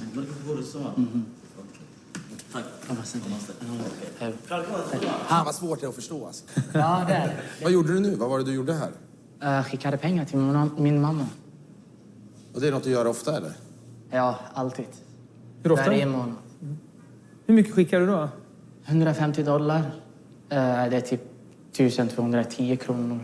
Vad gör hon för de pengarna då? Är det enda hon har eller? Ja, den enda hon har. Hon jobbar inte, för hon kan inte jobba. Hon har varit med några olyckor 2 gånger. Hon kan inte jobba lika mycket som de andra gör. Men när träffade du henne senast? 6 år sedan. Så du var liksom 12 år, ett litet barn sista gången du såg din mamma? Ja, precis. Hon har missat hela din uppväxt när du... Det är ju helt... Det måste vara hemskt. Ja, alltså, jag tänker, hur tänker hon på mig? Det är lika mycket som jag tänker på henne. Du tänker hur du ser ut? Och... Ja, alltså, typ. Så det känns tufft utan henne. När tror du att du kommer träffa henne nästa gång då? Jag vet inte. Det beror på pengarna. Jag skickar allt som jag har. Så vad ska jag göra? Hur ska jag spara? Man tänker alltid... Alltså att jag vill kämpa med skolan. Att jag vill kämpa med de saker som jag håller på med. Att jag ska kämpa för min dröm. Så att jag ska hjälpa henne och ta hand om henne. Och bo med i ett stort hus med henne. Och leva som ett vanligt person. Alltså, ja. Mm. Är det drömmen? Ja, det är drömmen.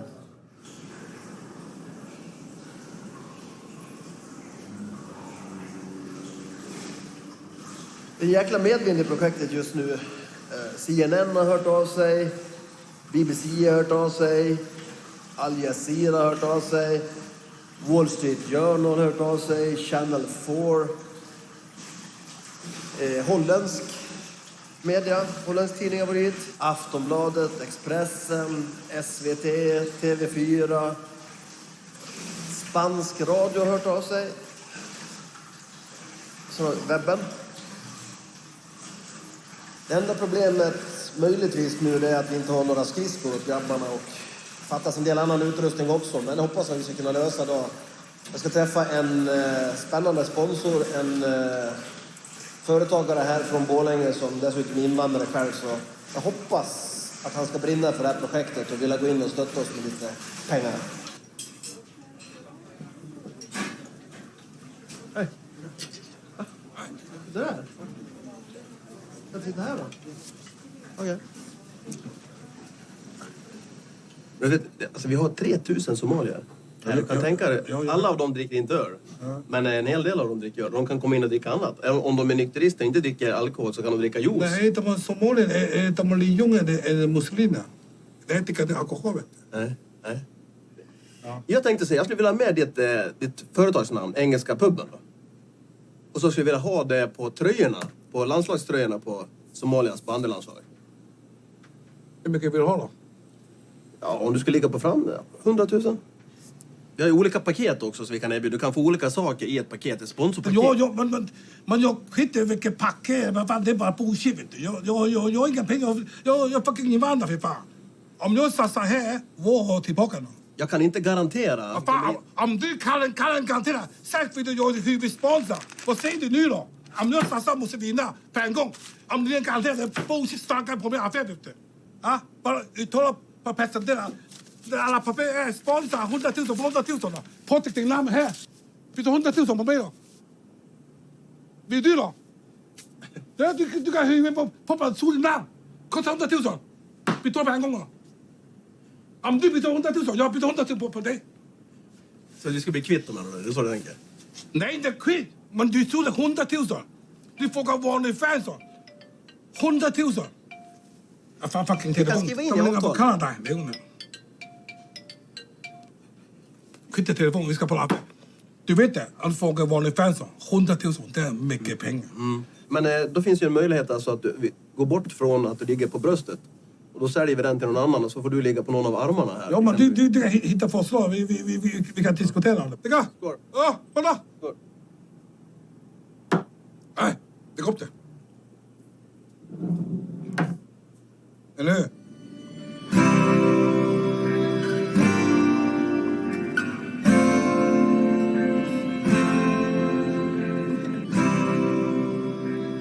Ja, men det träningslägret nu då, som internationella bandyförbundet har. God morgon! Det är en chans för oss att träffa andra nybörjarnationer och lära oss mer om sporten i sig, men framförallt regler. Det här är ju det första trappsteget. I slutändan så är det de här gubbarna som kommer avgöra om vi blir godkända för att kunna få åka till VM. When this guy starts skating, you get the passing from the first line. Take the ball with him, pass back and go for goal. White team in that direction, blue team that direction.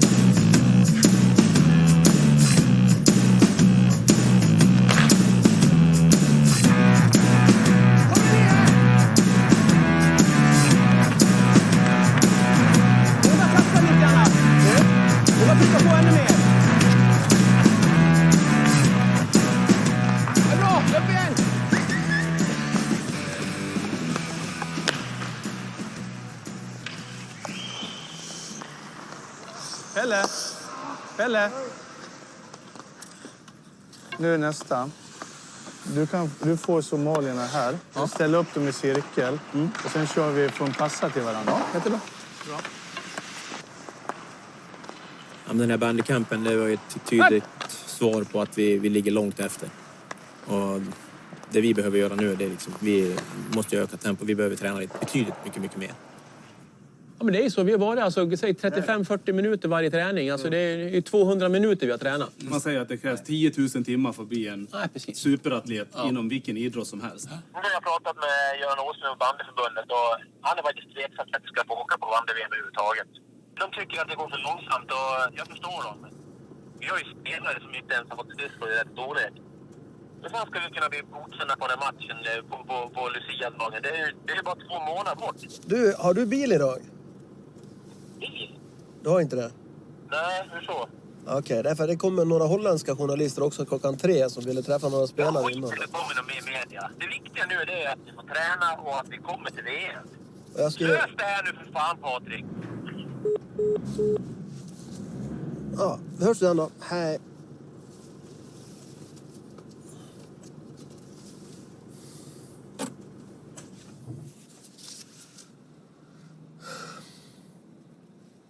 När det är köret på jobbet så kan det vara skönt att åka iväg och tvätta bilen och få koppla av några minuter samtidigt som man får något vettigt gjort. Ibland tar jag en vanlig tvätt och billigare varianten. Ibland så tar jag någon, lyxa till det lite med någon diamanttvätt. Så jag gör det då ganska ofta. Jag gör det nog mer än oftare än vad andra tvättar sina bilar. Just för att få den här avkopplingen.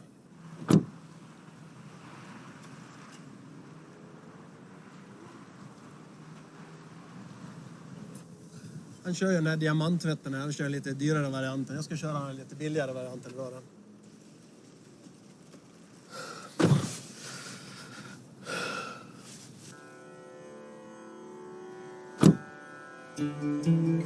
Vad håller han på med för någonting? Nu har han tagit en dubbel diamanttvätt eller vad det är. Jag kör någon dubbel diamanttvätt där. Det tar så jävla tid. White winter trees covered in snow. I don't mind. I don't mind. I think of you now. Here in the cold.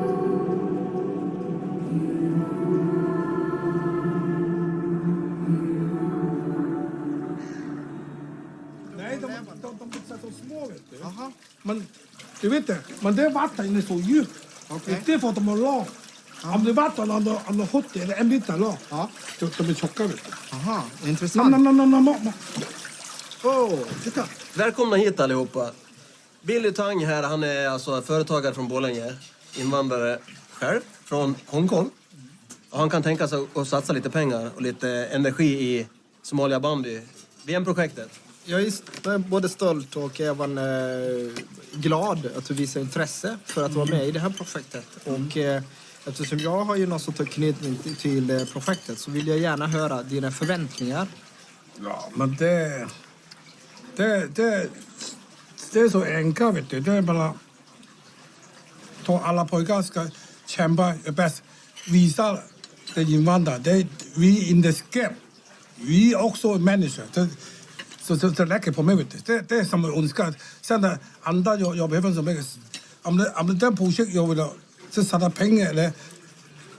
Det spelar inte så mycket, men så kan det visa alla svenskar tittare. Vi som lever i samhället, vi också kan mycket. Det är det som jag vill ha. Vi försöker göra bäst, så okej då.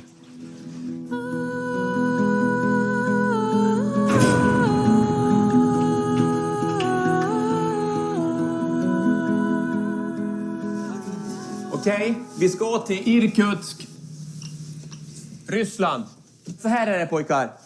17 stycken spelare, pojkar, är det som får åka med. Så det jag vill skicka med till er nu, det är ju en liten konkurrenssituation, eller hur? Ni tävlar ju om platserna. Så på träningen och på fritiden när ni åker hem härifrån, så det gäller liksom att ha med det i tanke på vad det liksom, vart vi ska någonstans, och förhoppningsvis ska det motivera er till att verkligen satsa för att bli en av de här 17 som får åka med.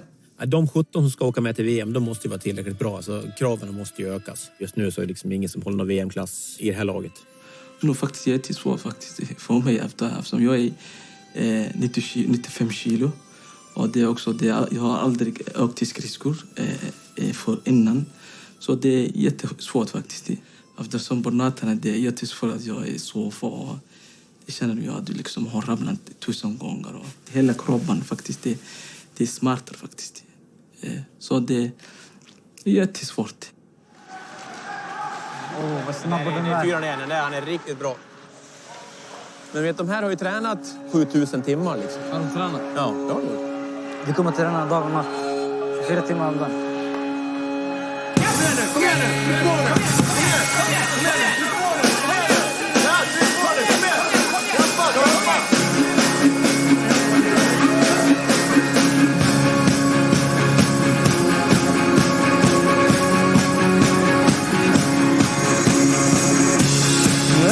Stand by, see you destroy.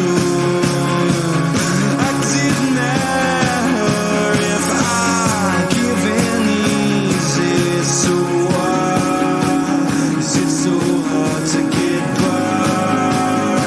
And I said we sit down, but it's now never, baby.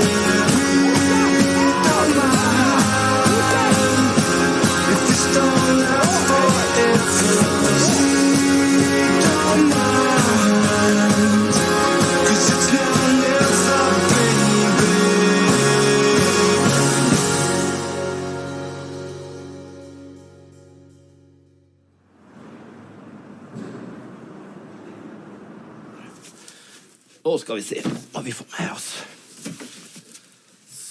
Så där. Det där är väl jättebra. Det var det. Så.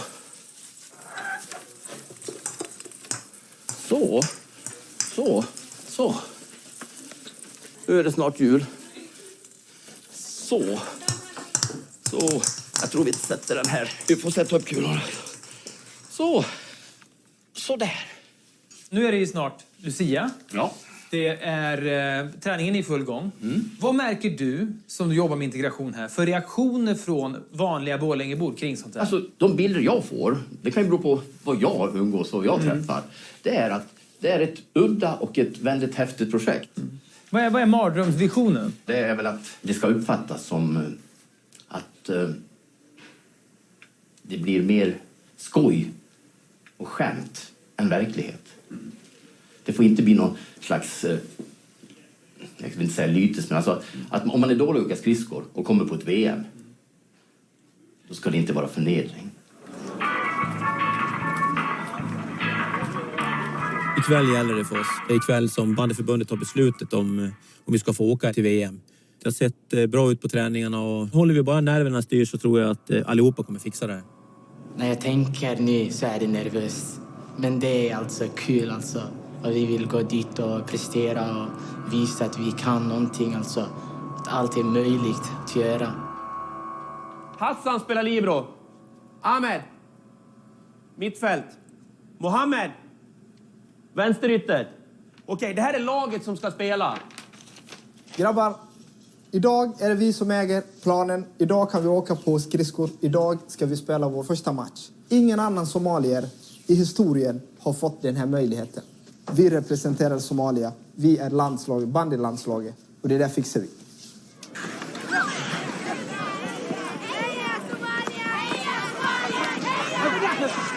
Men resultatet ikväll kanske är mindre viktigt. Men jag vet att Göran Åslund kommer bedöma oss efter hur vi kan reglerna och hur vi kan föra oss på isen. Och om vi bara klarar det så då kommer vi med till VM. Kom igen pojkar!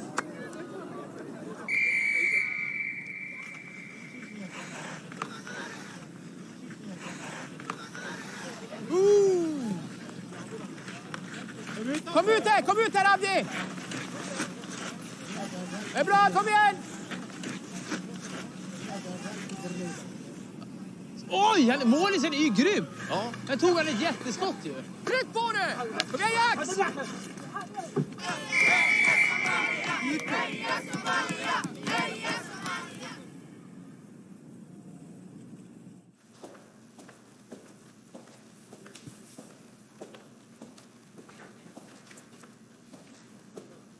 Ikväll har jag fått den stora uppgiften från det internationella bandyförbundet att åka hit och titta på er match ikväll.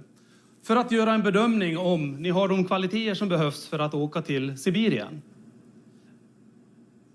Jag har den stora äran nu att få meddela er att ni har fått en plats i kommande bandy-VM i Sibirien. Lycka till grabbar!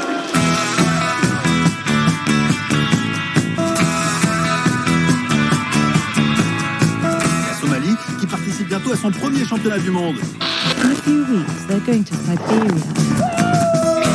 A bit like a version of the film Cool Runnings. I thought that if we did something very, very strange and very that everybody seems impossible, and we do it together, make it possible. Here in Sweden, they're using it as a blueprint to see how sport can help refugees really become part of society. Somalia நாட்டை சேர்ந்தாணி ஸ்வீடனில் நடைபெறும் உலக championship bank. They're not going to win. They might not even score a single goal. Alla Somalia.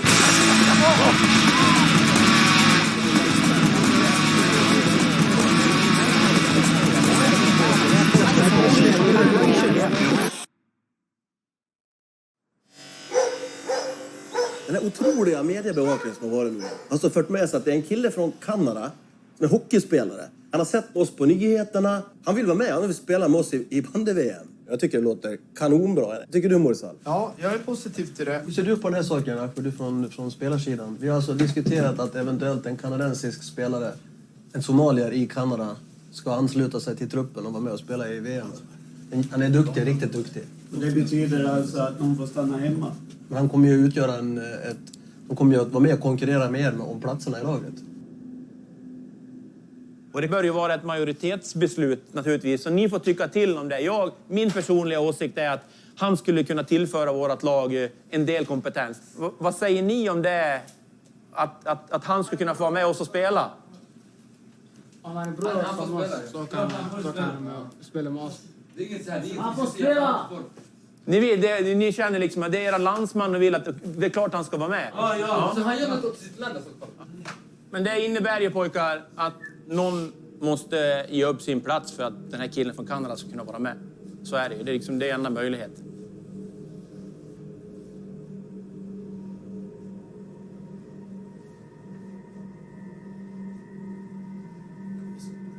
Du gör det, buddy.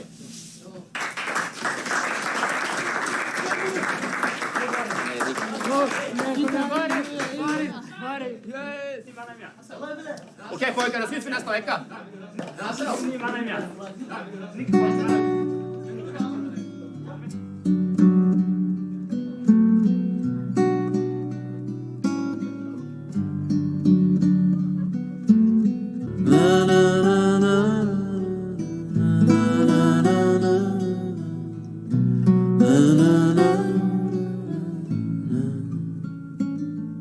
Ena sidan jag är ledsen, besviken.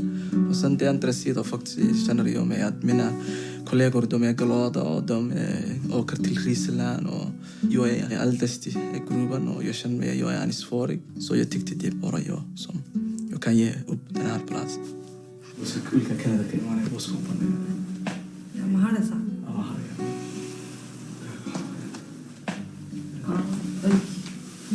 Så har det så. Och få gå in med den ligan. Det är boskapen.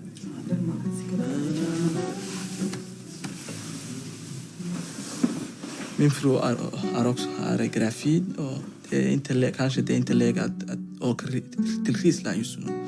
Så det är hemma som behöver mest faktiskt. Så jag hoppas att få chans nästa år.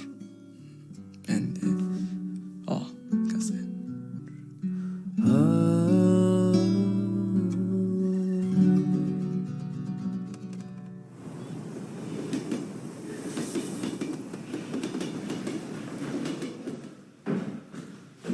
Det är så otroligt mycket media som jag inte visste skulle komma hit faktiskt. Är det otroligt mycket media, tycker du?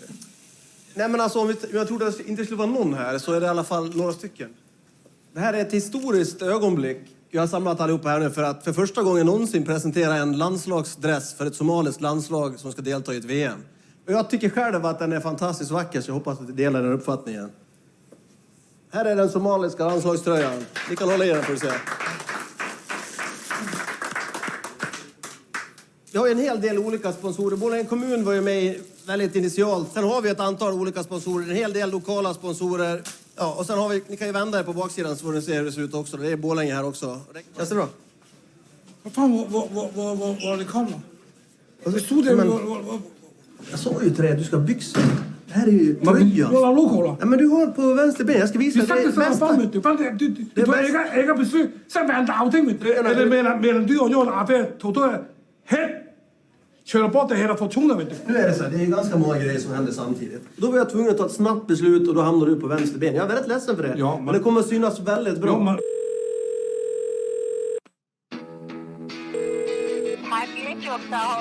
hooyo waxaan joogaa buurleenye laakiin beriyaan baxaynaa haa hooyo dabcan ciida i caawinayso oo alaabta sida u bakiman lahaa ii soo duceey hooyo adiga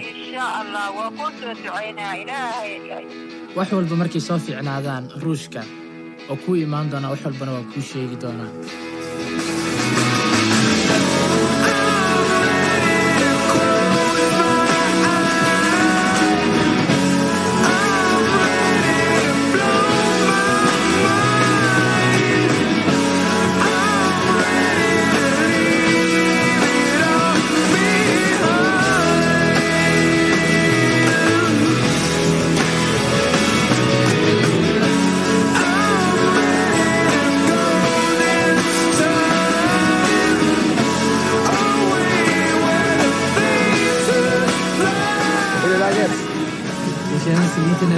Är det så? Ja.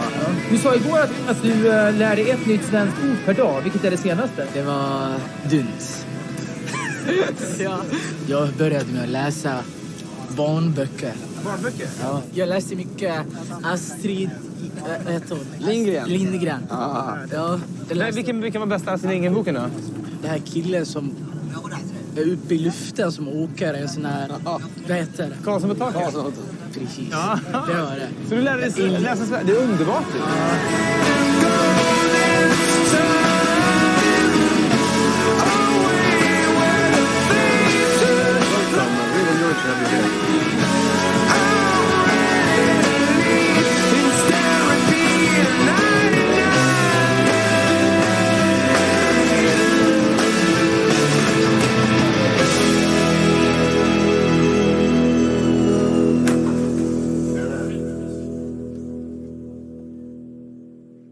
Spela in ditt personliga hälsningsmeddelande efter tonen. Avsluta med fyrkant. Hi, you reach Patrick Anderson on Somalia Bandy. Please leave a message after the tone. Bye.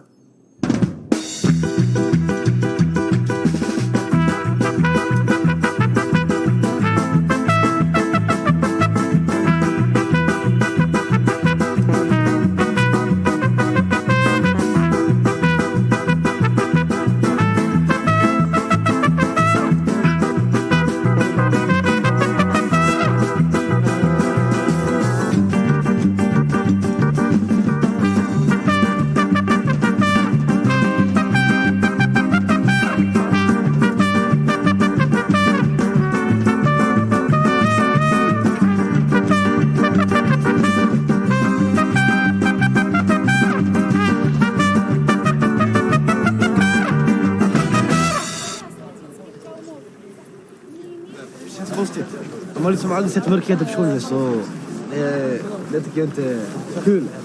De kollar för mycket, alltså, det är så dåligt. Alla stirrar samtidigt, det är som är inte så bra. First hours in Siberia with the Swedish Somali team. Yes. Seems to be a feeling that you might be a great asset to this team. You've skated longer than these players have. Do you feel some pressure? There's pressure if I can perform better than other guys and, you know, produce more because I have more experience. Have you already fantasized about scoring a goal? No. Somalia's first ever goal? I haven't really thought of it that way, but my goal is to score in the tournament for sure. I think that's what all the people are hoping for. Yes.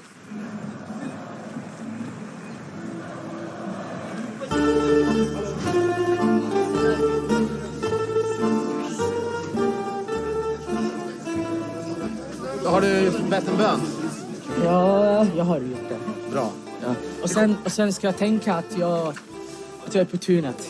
Som, att det inte är... Att ingen är här alls, typ. Jag ska tänka på någonting annat. Det kommer ju gå hur bra som helst. Jättebra. Känner du dig stolt? Jag känner mig stolt. Ja. Liksom nervös. För att det är ju så många som förväntar mig så mycket. Ja. Så det är ju lite press man känner sig. Vem tänker du på i det här ögonblicket då? Min mamma.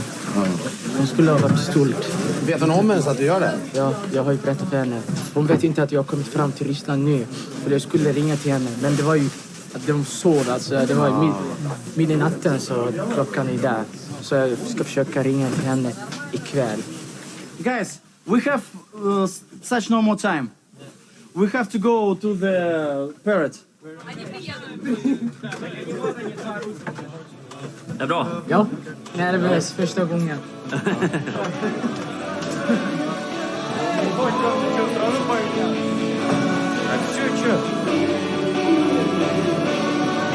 Jag är inte längre nervös!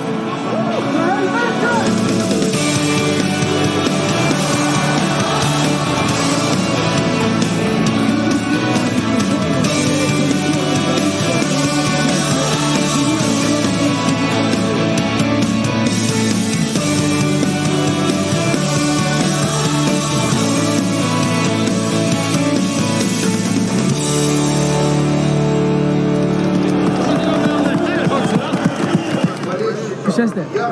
Det känns kallt. Kallt var det.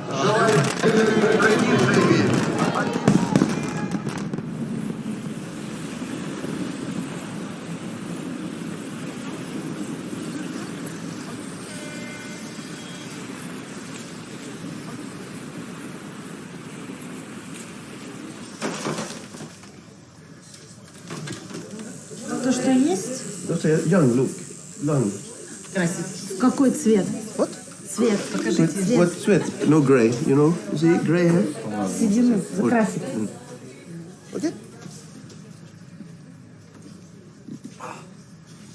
No, I really like this. It's I don't feel any stress when you put in colors in the hair. Красить. Yes, I like that. My girlfriend used to do this. She's from Sri Lanka. Sometimes we do it in the balcony. Sometimes we do it in the bathtub.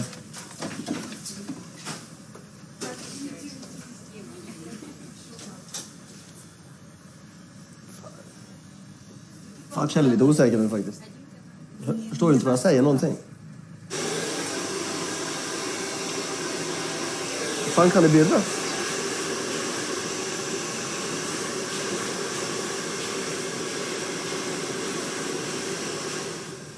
Fruktansvärt, för det är fan rosa. Я сказала, вот хорошо. How much? Thank you. Bye bye.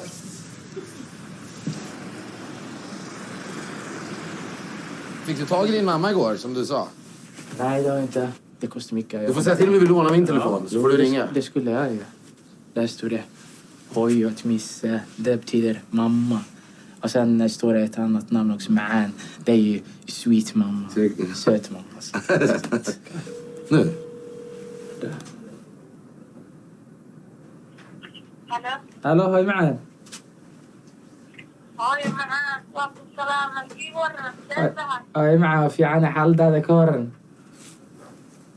الحمد لله بقول هاي أنا حكيت شفتك waxaa jooga ruushka jooga hooyo macaan shalay imaaday subax markii noo ahayd haddeertaa waxay inoo tahay 8 saac camal ama 6 saac meelahaas inoo tahay maalmeed inoo tahay macaan waa mahadsantahay aamiin hooyo macaan macaan khayr allah ku siiyo berito maa cawada dheeraynaa mar walba waxaa isle hooyo sidee tahay oo sidee kugu kaa fikiraysaa waxaan isleeyahay niyadda ha ka jibinin mar walba laakiinse insha allah anaa kusoo wici doona way macaan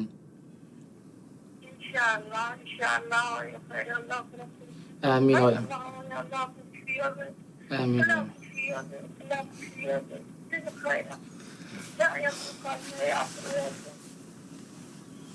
waa mahadsantahay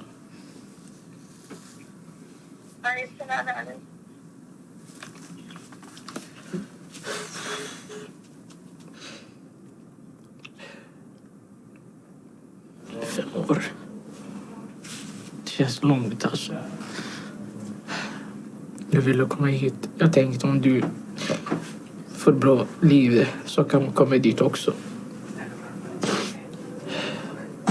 Tycker inte. Och jag har inte så mycket råd att gå till.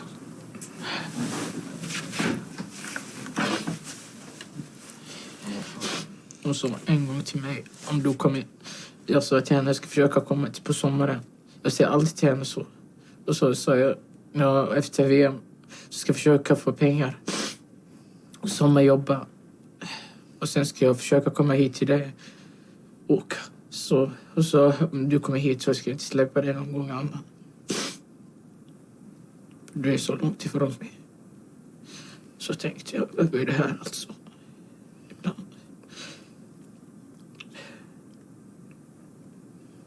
Tänk om jag inte aldrig kommer se henne igen. Du skulle aldrig förlåta mig själv alltså.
Hjälp han med bollen nu!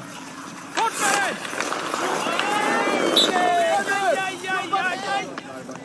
Drygt 1 minut i alla fall. Bra Somalia, kom igen bara! Vi vet inte riktigt hur sköra de är. Med den bakgrunden och där de kommer ifrån så vet vi väl inte riktigt hur mycket vilka krav kan vi ställa på dem och så. Kom nu! Men jag tror att vi kan ställa lite mer krav än vad vi gjort hittills.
Serious. Ey, صاحب كم علم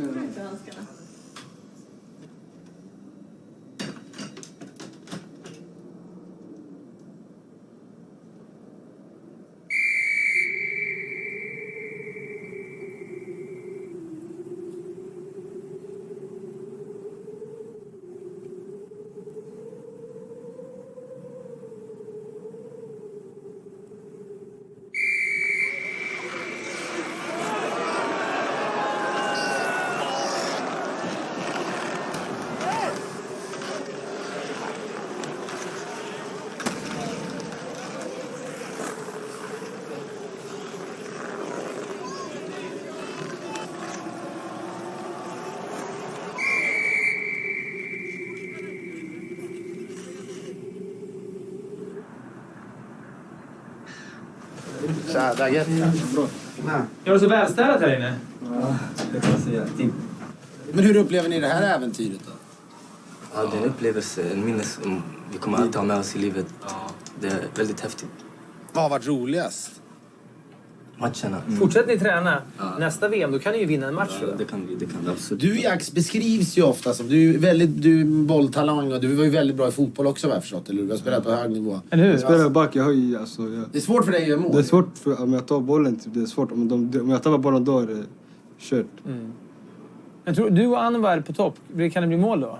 Jag tror det. Det kommer komma mycket mer folk idag, har jag fått bekräftat. Det är en större arena. Mongoliet är ju väldigt bra. Det är lugnt, allt är möjligt. Jag kan göra mål. Men gör ett mål så kommer vi också springa och kasta oss i höger. Ja, det måste ska jag försöka. Go, go, go Somalia. Let's go to Russia. Go, go, go Somalia. Cheers. Let's go to Russia. Somalia. I was planning to swim in the pool. Is this all you have? Can I dive? Yes, okay. Bandy-VM ska vi prata om nu. För det är nämligen så att det somaliska landslaget består ju av exilsomalier som sen i somras tränat i Borlänge. 0-13 mot Ukraina och 0-12 mot Japan. Men ikväll ska de möta Mongoliet. Ikväll ska allt vända, Yes, eller? Ja. ikväll, precis. Patrik Andersson är projektledare för det somaliska landslaget. God morgon. God morgon. Du... Det här är inte morgon, här är klockan. Snart 4. Jag förstår. För oss är det morgon. Tidig morgon än så länge. Men påverkar inte stämningen överhuvudtaget att förlora med så stora siffror ändå? Man spelar med en helt fantastisk upplevelse för dem. Och sen kämpar de ju så helt otroligt. För det sportsliga, jag sa nyss att resultatet inte spelar någon roll. Men 12-0 för oss mot Japan som ansågs vara det bästa laget i gruppen. Det är inte speciellt mycket. Norge vann ju med 23-1 mot Vitryssland i en annan match. Så det är absolut klart godkänt. Tack så jättemycket och lycka till ikväll. Verkligen lycka till i fortsättningen. Stort tack, Patrik Andersson. Tack så mycket. Tack.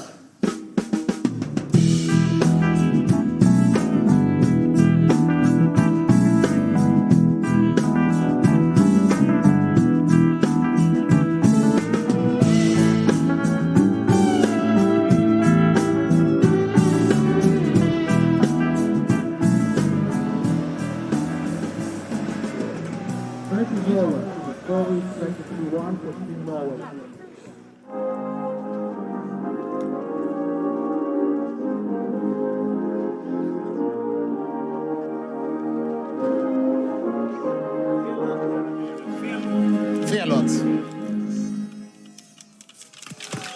Fel låt. Fy fan. Alla fel musik. Ja.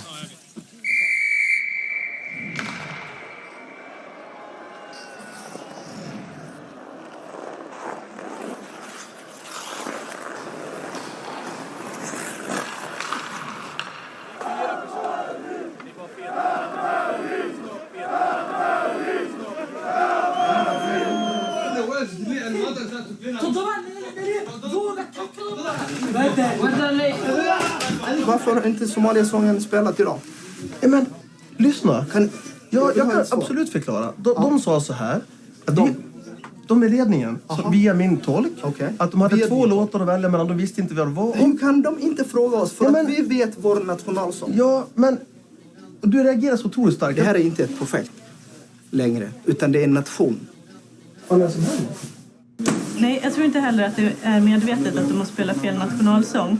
Men om man är van att höra kränkningar och så, då kanske man tar det starkare och tror att det är det.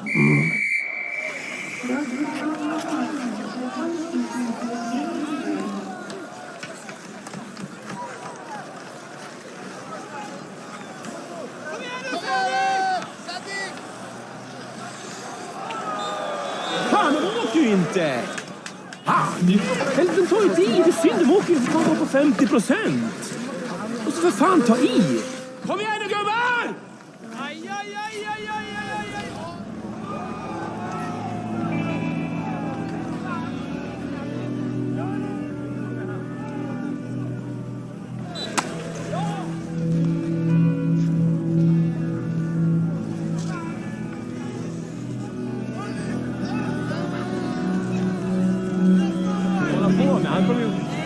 Tänker de inte sitt eget mål?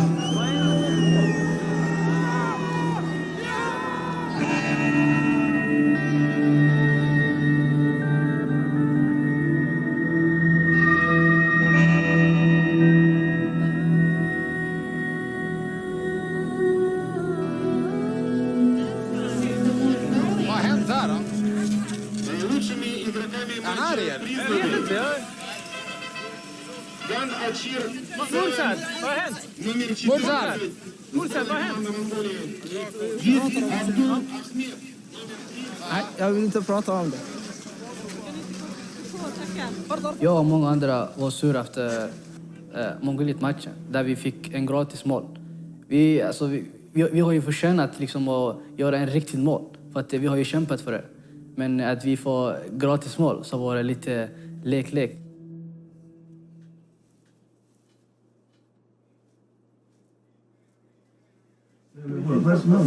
Några är arga över att det är ett uppgjort mål, tror jag. Det är ju med igen faktiskt. Jag tycker inte heller att man ska göra sådär.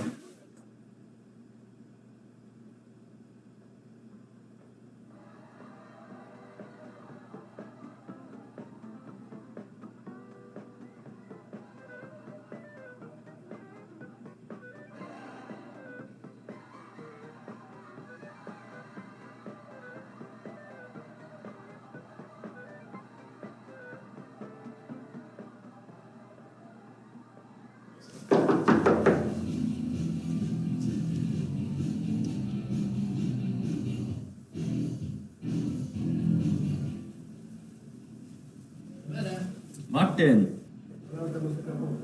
Mongoliet är på oss om 5 klubbor. Jag hörde det. Ja, och vad ska vi säga till dem? Nej, vi har inga klubbor i dem. Det är fan muta. Kan bli uteslutna. De vill ha 5 klubbor för att de gav oss ett mål. Men tydligen så hade de sagt det på planen också. He said something like 1 goal, 5 sticks. And we all agreed. Me and Jan just shook our heads. But we didn't understand what they said because of their accent. And now they came to my hotel, knocked on the 4 Mongolian guys, knocked on my room out of surprise and asked for 5 sticks. And they demanded for it now. And I was actually really scared because they're all massive, giant guys. Det blev lite obehaglig stämning igår. Mongolerna bjöd oss på ett mål. Kom i efterhand och sa att de ville ha 5 klubbor i ersättning. Det känns ju inte alls bra, men jag måste ju försöka lösa det. Som entreprenör är man ju van att försöka släcka bränder. Och det viktigaste är naturligtvis att spelarna känner sig trygga. Could you please help me? I need some bandy clubs. You know? Give me a Yes. 1. You only got 1. I need 5. No.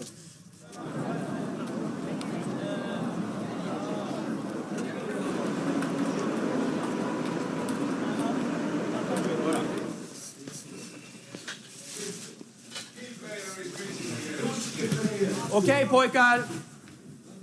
Det är en sponsor som har flugit in ifrån Sverige som vill komma och säga några ord till er och peppa er inför den här matchen. Så vi är välkommen in till Willy.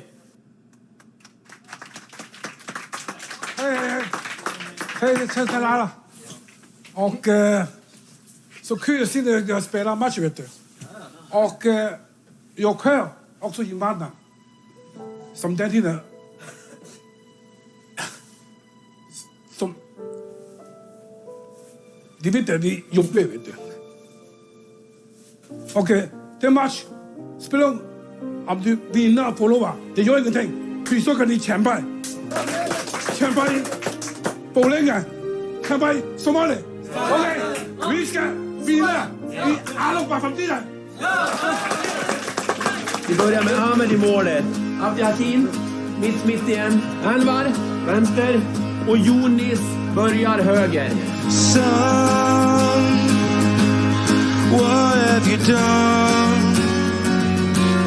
You're caught by the river. You're coming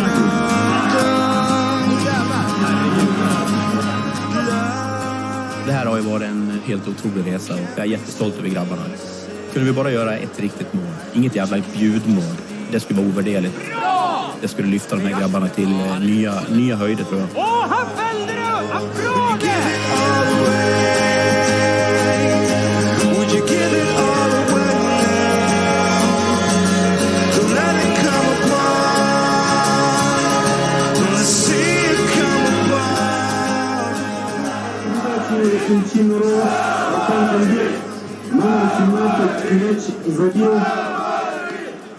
Det är en rysk hejarklack för det somaliska laget. Ja, det är sjukt. Jag älskar det. Vem vet med flagga? Har de tagit fram en flagga själv då? Förmodligen. support Somalia? Somalia! Great. Somalia?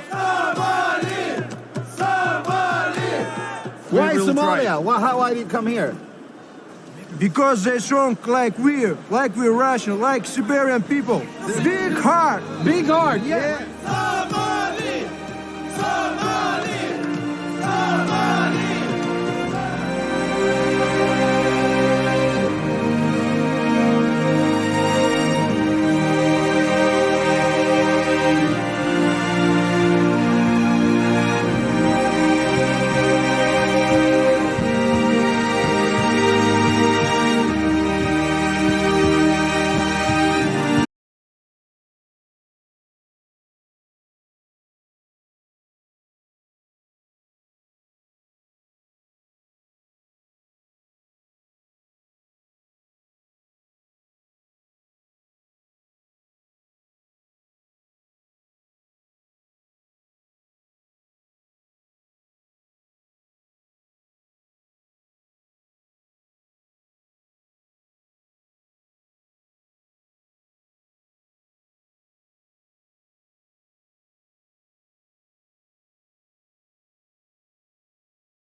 Patrick from Somali Bandit team. Yes, I'm here for the delivery. A special thing, a special delivery. We talked about it at the hotel. I'm here with the bandy clubs, a special delivery. Okay? Skickar ut tolken till för de tränar eller de har en viktig match här nu så att de får inte komma ut. Skickar ut tolken. There. You can go up through it if you go there. I'm sorry. Through it further away.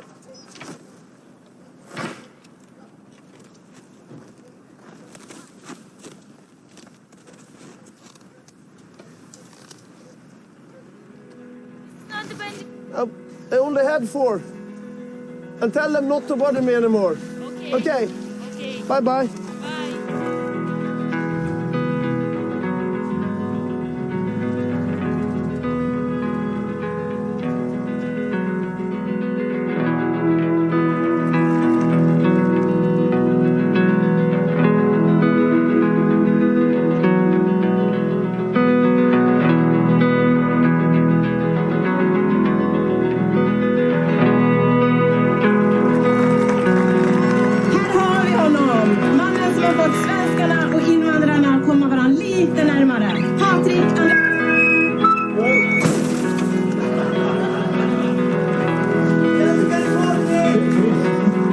bakom allt detta så har det funnits en eldsjäl som heter Patrik Andersson.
skogen så grön bakom ängarnas gungande gräs.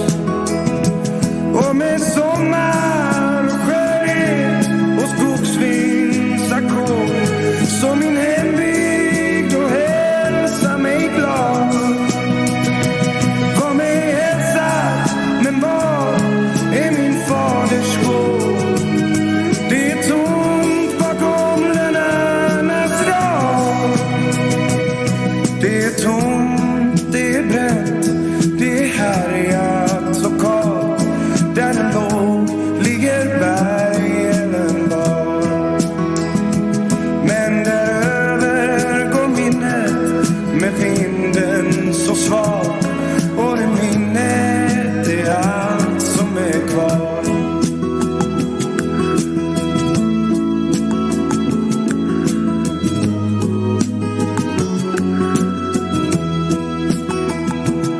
Det rinner i molnen och glittrar i sjön. Det är just avstränder och näs omkring. Wow, what a great story. Great story by the Somali team. That's a great great documentary. I will say that at least. A very good documentary. Really, to think at the beginning, you know, Somali guys were like, "Oh God, we're going to play in a bandy in a national championship environment," and also at the beginning, the people of it starts the town of I forgot the town, but the townspeople and the Somalis were like divided. Now they all came together after after what happened at the tournament. So it's just an incredible story, and although, they didn't win no games, it comes as an experience of, hey, we were the first people to try it out. We've done it. And they finally got that hard-fought goal as well. So, it was all about the memories, that what they did there. And so just an incredible story. And yeah, it was kind of old, 2015, but just an incredible story to watch. And I'm kind of glad that I played it because it's just, just to look into people's lives and, having something good, to go for and try out and have memories, and also connecting with people, which makes it great to watch that documentary there. So, of course, that will be posted again, and all the stories that I did tonight on my Discord. So, in case anybody missed it, it will be on there. Johnny was in here during the broadcast, so I thank him. I thank him for subbing and all of that. I didn't want to interrupt the story. He's been here the whole time. Thanks, Johnny. That was awesome. Really, wish I would have caught the first. Oh, you're good. You're good. Just glad you came by during the videos part. I know the videos would have been longer than the stories I did. So, glad you caught on to it. But really, thank you for the sub and thank you for being here. I really do appreciate you being here. And also Nancy and who else was here? Randy was in here earlier, and Malwal. I know Malwal's at work right now, but do appreciate him being here for anybody else that stopped by as well. We'll go ahead and get ready to close out the show here. So I got a couple of things that I like to close out with. Of course, I said Discord. Make sure to join my Discord. All the stories again that was featured tonight will be on there as well. Stories for the past seasons.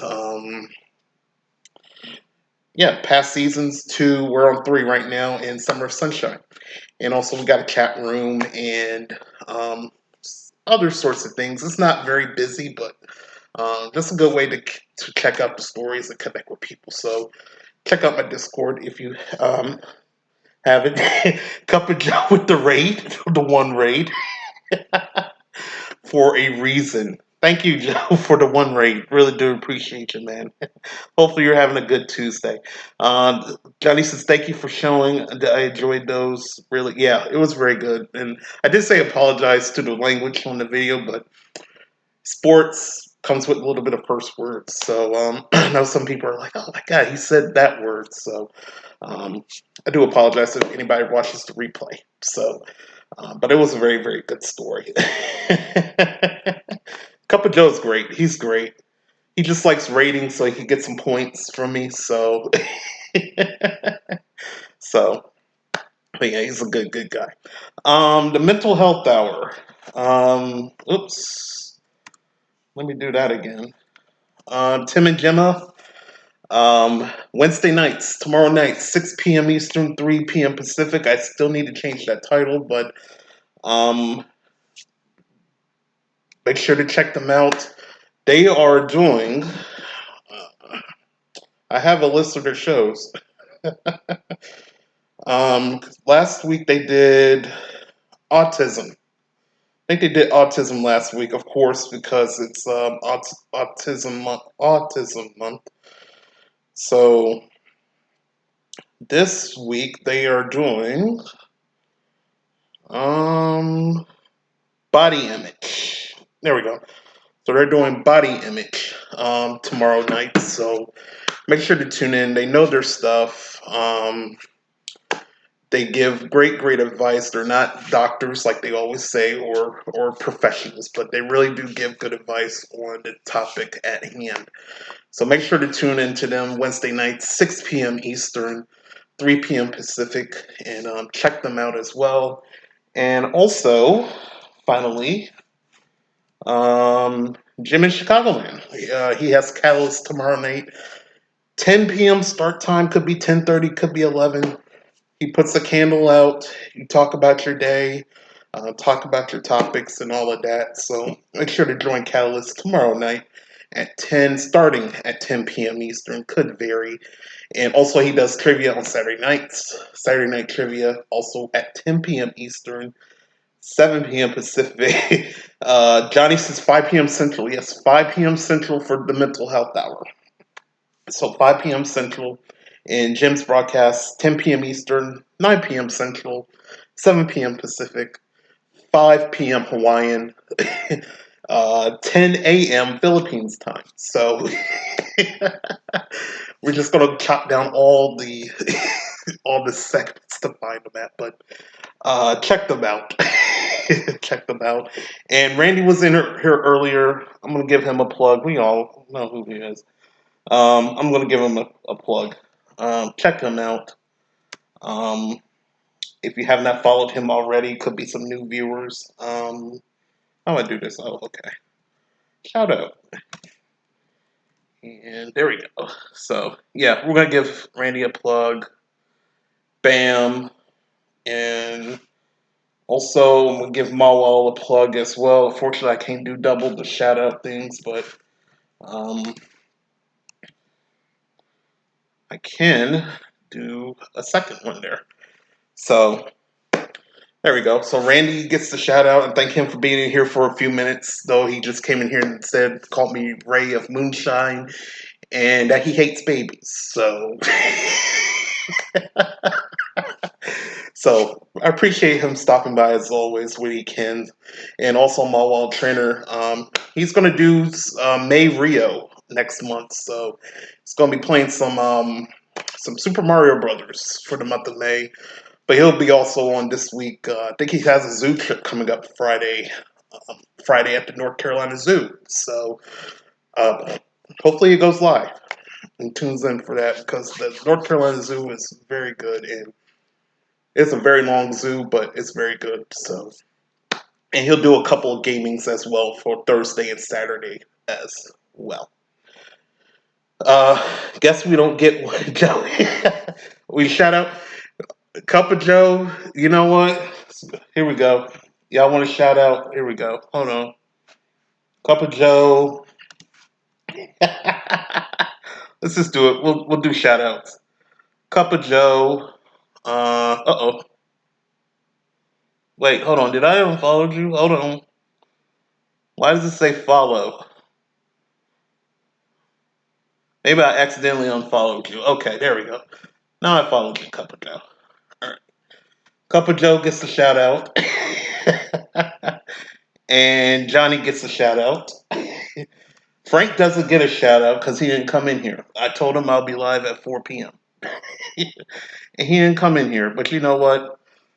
I'll give him a shout out. Because I'll give him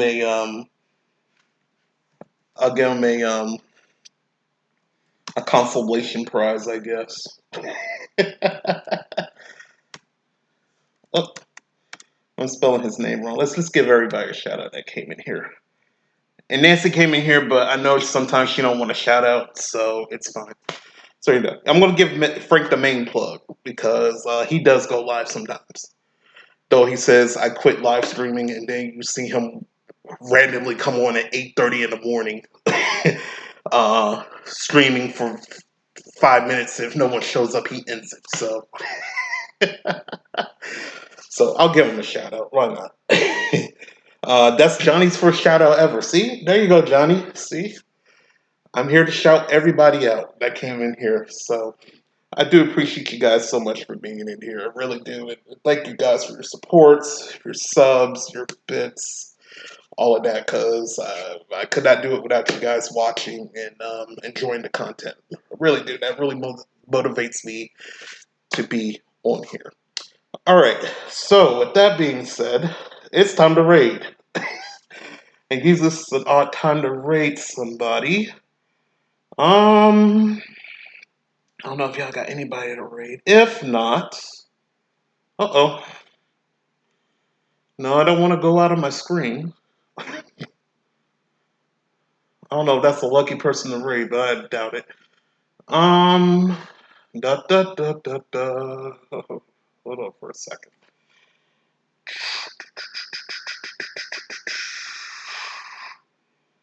I guess we can raid Crazy Ton. Why not? I know this is going to turn into... we went from a positive show to now we're going to go somewhere very, very different. But he is a good friend to Randy, so I think we'll go ahead and raid him. I don't see anybody else on that I think I could raid. So we're going to raid him. All right. I rarely be on his program, so... hopefully he does not mind that. Alright, so we're going to send out a raid call to him. It has followers, so that's fine. Alright, so again, thank you guys so much for being in here. I really do appreciate you guys being in here. I will be back next Tuesday for more stories and videos for you guys. So, and hopefully I'll be back at our normal time, but again, I will let you guys know if I come on early or if I go on another day, but always the main goal is I'll try to be on Tuesday nights at 8 p.m. All right, so with that being said, hope everybody has a great evening. I hope to see everybody in someone's channels this week. And at least I came back in time to say goodbye. Exactly, Nancy. Thank you for being here, Nancy. I really do appreciate you, and hopefully you're doing well after your surgery. So...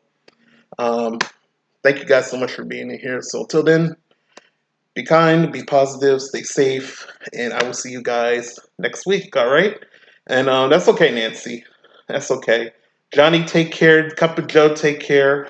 Everybody take care. Thank you guys so much for being in here. And I'm going to let this thing raid out. We're going to say hi to Crazy Ton, all right? Take care, everybody. Bye-bye.